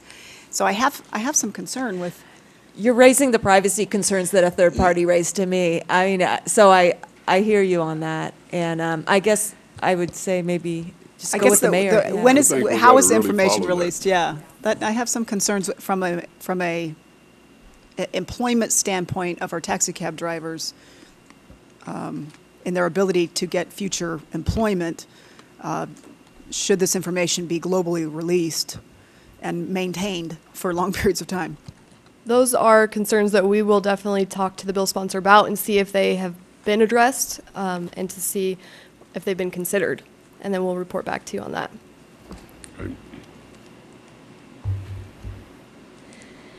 And then I wanted to go through some other bills of note and the status of those bills. AB 9, the City of Reno's charter bill, was amended and passed out of the Assembly Government Affairs Committee on April 5th, and that was by a unanimous vote. So we are very happy that is now moving on to the Assembly floor, and we anticipate that that will receive a vote by the end of the week, if not next Monday or Tuesday before that floor deadline passes. Our other bill, SB 4, that provides protections for public employees that may have been exposed to contagious diseases. The latest update on that is that it passed out of the Senate on Monday, and now it will be moving over to the Assembly. And we anticipate that will get scheduled for a hearing after the floor deadlines pass next week. Other bills that we have previously brought forth, AB 248, which was the bill that proposed to decriminalize violation of certain traffic ordinances and laws. It received a hearing on April 11th and was amended and passed out of the committee the following day. And the amendment replaced all the language in the bill with language creating the subcommittee of the Advisory Commission on the Administration of Justice. And so during the interim, this subcommittee will evaluate the traffic laws within this state, compare them to laws of other states, determine whether those can be converted to civil, and what the effect would be on local governments if that happens. So that is a subcommittee we'll be keeping a close eye on. I know there was a lot of discussion at the last meeting about this bill and concerns that were brought up, and so we'll be monitoring that and making sure that those concerns are addressed. AB 438 was the bill that increases the cooling off period for elected public officials from 1 year to 2 years. That was amended and passed out of the committee. The amendment makes the bill prospective, so it only applies to public officials elected after July 1st, 2013. So any sitting elected officials would be subject to the 1 year cooling off period. AB 459 was the bill that proposed to abolish the oversight panel for school facilities. That received a hearing, was also amended and passed out of committee. And the amendment was proposed by the Washoe County School District, and that amendment limited the application of the bill to just Clark County, so it maintains the oversight panel in Washoe County. SB 2 was NACO's functional home rule bill. That was also passed out of the Senate Government Affairs Committee on April 12th, and it is now awaiting a vote on the Senate floor. SB 165, as you'll recall, was a bill sponsored by Senator Ford that proposed to give transferable tax credits for certain film productions that come to the state of Nevada. As you'll recall, there were some issues and questions regarding what taxes those credits could apply to, whether there was going to be a limitation on time of when you could cash in those credits. That bill was amended to allow only application against state taxes. So there will be no effect on local governments with those transferable tax credits. The credits can only be applied against gross gaming tax, live entertainment tax, modified business tax, and insurance premium tax. So that was a favorable amendment for the city. SB 457 was the ward-only voting bill, and that passed out of the Senate Legislative Operations and Elections Committee on April 9th, and then it passed the Senate floor on Monday. So that will be moving over to the Assembly. Do you know what committee it's going to start in with the Assembly? I anticipate that it will be in the Assembly Legislative and Operations Committee, just like it was in the Senate. Oh, okay. So it'll only be in that one committee then? Initially, yes. And then I guess my question on that one is, that effectively changes our charter, right? Correct. So how does that tie up with our charter bill? I mean, will they be merged? Can they be merged into one bill? Or I think at the end of session, and Ms. Matievich can correct me if I'm wrong, LCB takes a look at all the bills that got passed and reconciles them to make sure that they're all being applied correctly. And when they see two bills that are affecting the Reno City Charter, I'm assuming that they will merge those in to amend our charter. I know our body's position is opposed to that bill, although I did not support that. I supported the ward voting change. I guess my question is, is always protecting the charter and its ability to operate as a cohesive document. And so if that bill goes through the Assembly and the other one, is there maybe thinking that maybe y'all should go down and talk to LCB and read the two, someone read the two in concert to make sure we're okay? Good afternoon. For the record, Cadence Matievich. Thank you for the question, Councilwoman Breckus.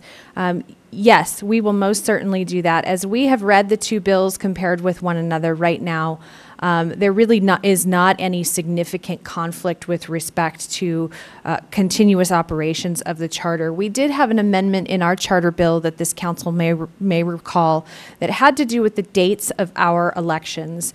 And rather than specifying the day of the week or the first Tuesday of the month, we amended it to say that it would be held on the same date as the statewide general election, so that if by chance there were ever some reason that the state needed to move its general election dates, be an emergency, whatever reason, that we would not be bound by a specific day or date as indicated in our charter, but that those would remain aligned.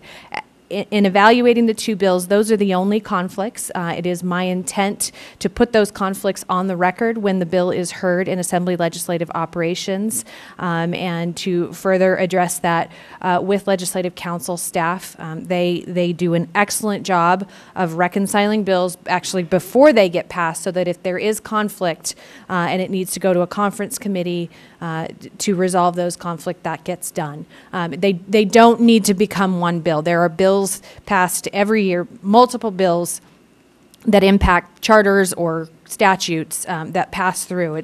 They don't have to be the same bill, and I would certainly caution against that. Well, what does the ward-only bill say is our election date? Does it just have a date or something? It essentially uses the existing language that's in the charter, and I won't recall it off the, it's the second Tuesday of the month of November. And so again, we would just likely propose an amendment to SB 457 to make those same changes within that bill, so that if in fact it does pass, that those changes are consistent. So our primary date would stay the same then? Correct. Our primary date is not specified in the charter.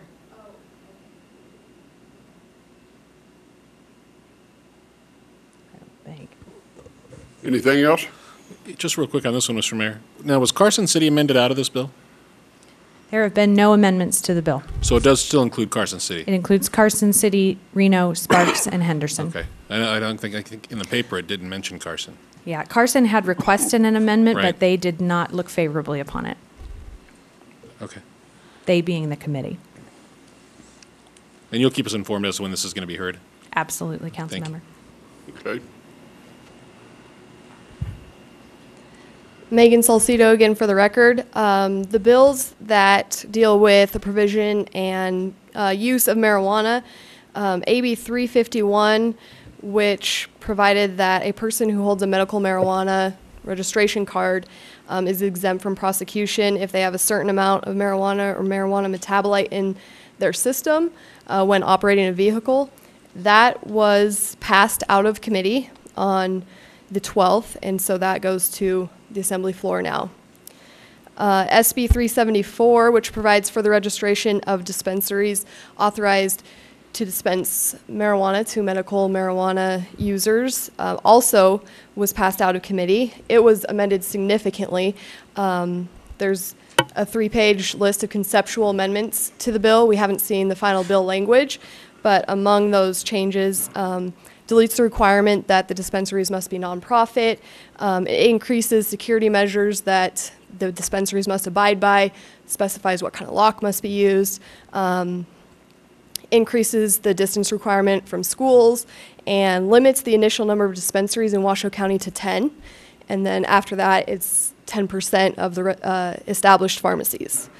It increases the fee for dispensary registration certificates from $5,000 to $20,000, and the renewal fee is increased from $1,000 to $5,000. And this dispensaries will be subject to inspection by the Health Division at any time without notice. And we'll continue to monitor that bill and the amendments as they, the mock-up, when those amendments get incorporated into the bill, to see what else, what other language changed in there.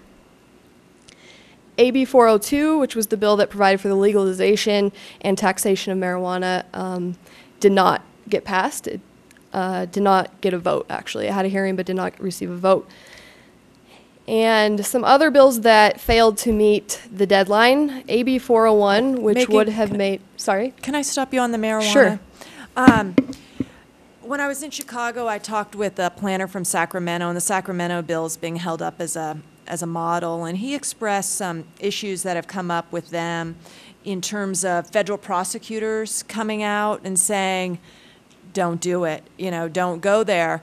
And Sacramento, I understand, is holding back on some applications, kind of like we're holding annexation ordinance, and so I guess, have any issues been raised about, the role of federal prosecutors? Our federal prosecutor, I don't know if federal prosecutors, play a role down at the legislature, or have you seen any appearances? Because if this goes, our staff participating in the licensing of these, we need to really be on the ball on this. Thank you for the question. I did not see any federal representatives at any of these hearings, the concern was raised by numerous people, including legislators, that have expressed the concern that federal legislation might conflict with these laws, and they proceeded forward with the comments that if residents of Nevada who have chosen to amend the Constitution to legalize the use of medical marijuana want to assume the risk that they might be in violation of federal law, then that's their choice. But the legislators felt that it was their duty, because the voters changed the Constitution, to provide a process by which this can be carried out. But that is something that we will continue to monitor, because you raise valid concerns with that. Moving on to AB 401, which would have made the offices of mayor, council, and city attorney partisan offices. That bill failed to meet the deadline. AB 416, which would have authorized local law enforcement agencies to appoint volunteers to issue citations for violations of parking laws, also failed to meet the deadline. It received some opposition in committee. SB 439, which would have given municipalities the ability to suspend collective bargaining agreements during a severe, do you want to go back to the other? No, yeah, sorry. Sorry. I thought I was going to see a question on AB 416, which was the bill that had to do with allowing our law enforcement volunteers to issue parking citations. Unfortunately, that bill did meet a great deal of resistance. There was testimony. Several individuals testified in opposition. Those individuals represented the Police Officers Research Association of Nevada, the AFL-CIO representing Local 39. There was concern that this bill was not, in fact, intended to address a parking situation in Reno, but was an attempt by the city of Reno to transition our workforce to an all-volunteer workforce and eliminate public employee jobs.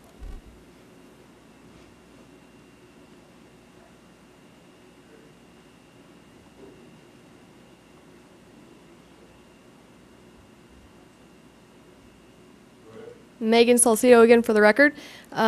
SB 439 finally would have given municipalities the ability to suspend collective bargaining agreements during a severe financial emergency, and that failed to meet the deadline.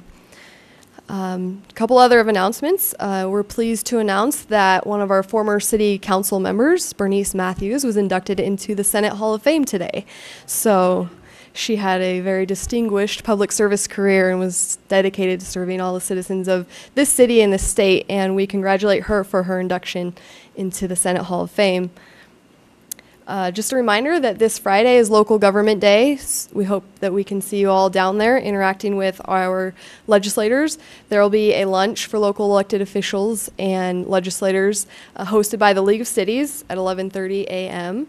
And we would just appreciate you being able to attend and show our legislators that you're engaged and care about our city and state. And with that, I'm happy to answer any questions, but that's the end of our update. Thank you, Mr. Mayor.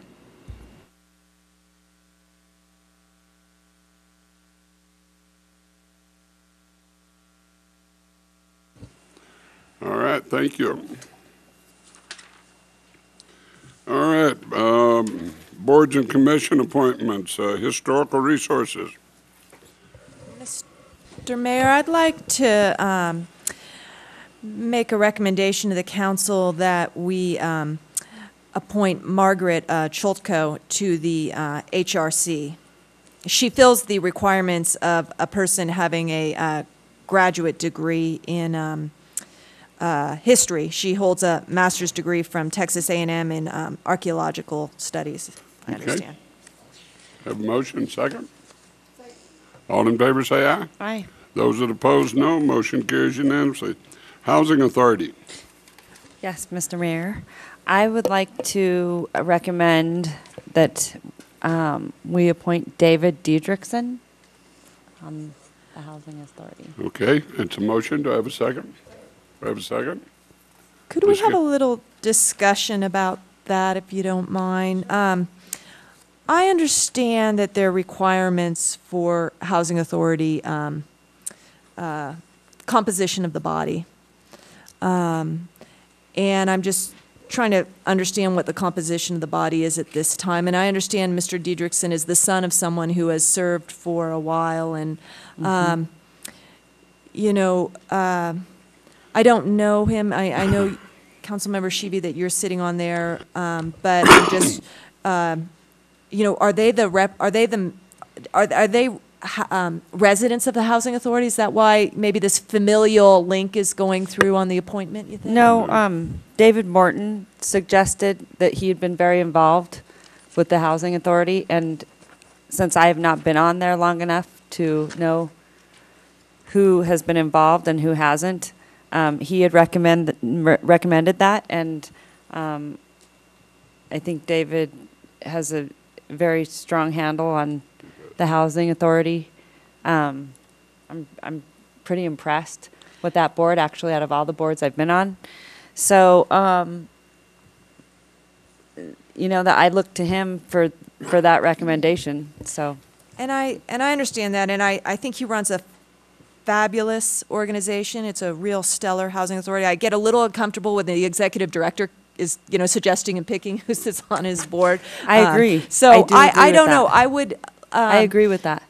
You know, if you were inclined to withdraw your motion and maybe we advertise a little bit longer and see if there's other broader interest in the community. I'm particularly interested, as I look at these board appointments, for broad representation from the community on this body, and I don't really have a handle on who else is sitting. Mark Sullivan also has put in an application. I think he would be very strong as well. You know, he's with NV Energy. I think, you know, he's incredibly strong too. So I'm fine with appointing Mark Sullivan too. Well, you know, Mark sits on the BFAC, and he's been on a number of committees, and I think the world of him too. I just, you know, when I look at the housing authority that really serves and deals with, you know, families in poverty and a lot of geographic representation, I just want to make sure that we're pulling from the maybe, you know. Getting the best and most diverse representation we can get on this body, and consider maybe leaving it open for another meeting just to see if other people come forward. And I don't have anyone in mind. I'm just making that suggestion. No, I'm fine with that. I'm okay to pull my motion and make a motion for Mark Sullivan. I think they're both very strong. David just had some background on Mr. Diedrichson, so that's sort of the direction I was going. And like I said, I think Mr. Morton does an incredible job, and so I really respect him. But like I said, I think these two are probably very strong candidates, and I'm much more familiar with Mark Sullivan, so you know, I think he'd be great too. Well, I guess my point was maybe pulling. Oh, go ahead, Mr. Mayor. And from my point of view on this, I think both candidates are good candidates. Yeah. I don't think you're going to go wrong with either one. Yeah, I agree. And I lean on you. I mean, this is your decision to make, in my opinion. And if you want to pick, I'm going to support whichever one you want to go with. Because I have a better background on Mark Sullivan, because I, you know a lot of the work that he does. Personally, I think Mark Sullivan would be great. But like you said, they'd both probably be great. So okay, all right. Let's go with Mark Sullivan. Second. Have a motion, second. All in favor, say aye. Aye. Those that oppose, no. Motion carries unanimously. Ward 3, Neighborhood Advisory Board, Southeast.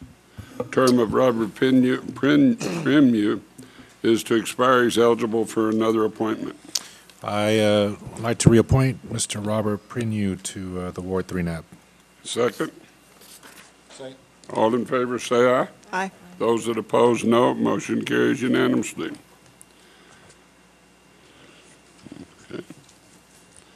Any identification for future agenda items? Okay, now that I have the right meeting.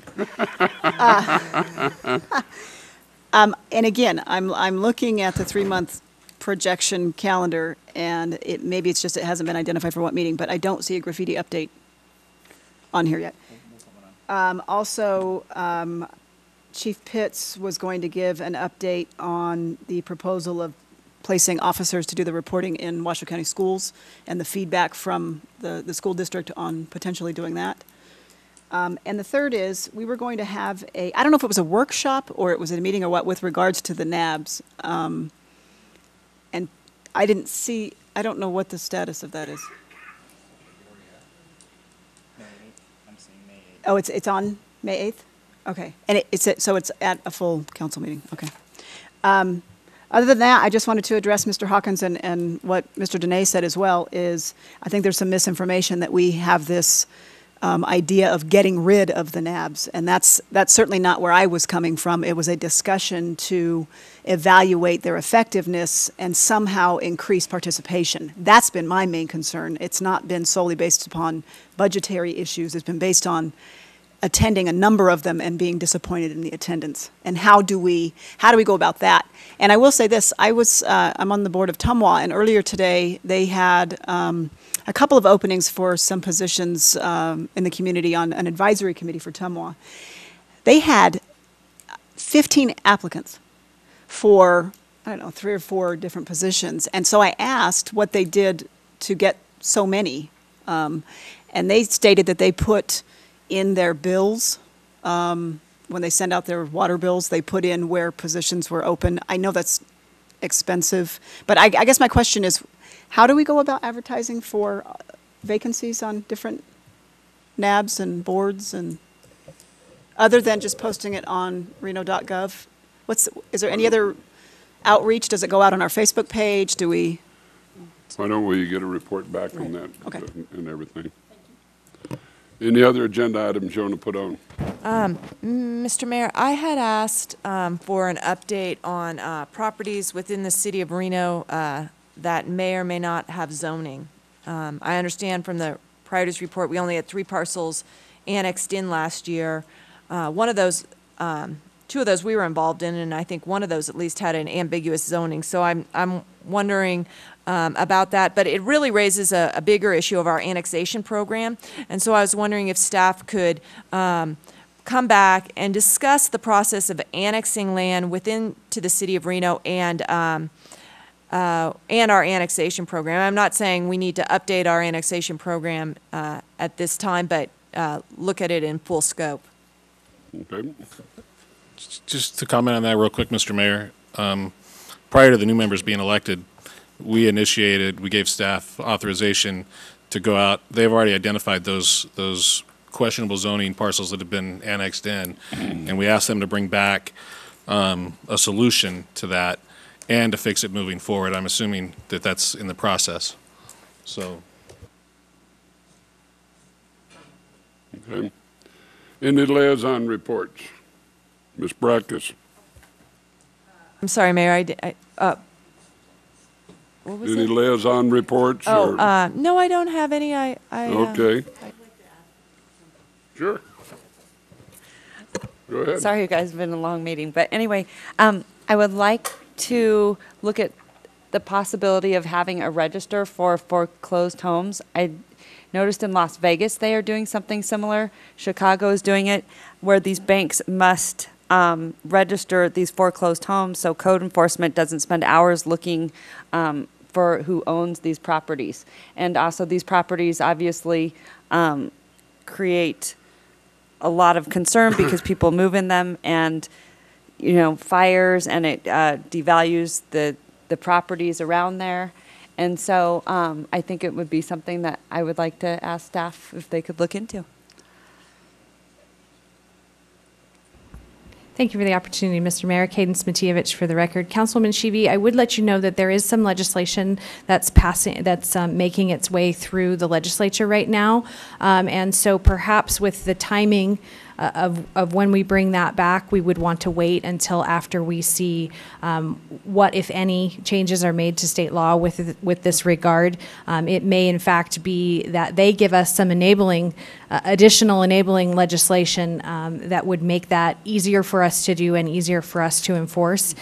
So I just wanted to put that on the record and let you know that those are out there. Okay, good. Thank you. All right. Ms. Shivi, got any liaison reports? Mr. Dortch, any liaison reports? Ms. Jordan? Mr. Delgado? All right, now we'll, what is my favorite part? All right, L4, L3, reports of conference and professional meetings. I was in Chicago at the American Planning Association conference. I heard about some very innovative approaches to analyzing how you're succeeding in your downtown revitalization efforts.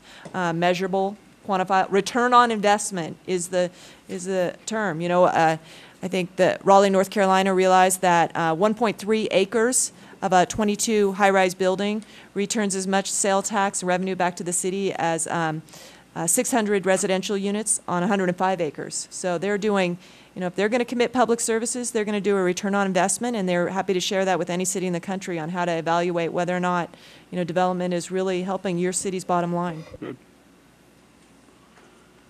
All right.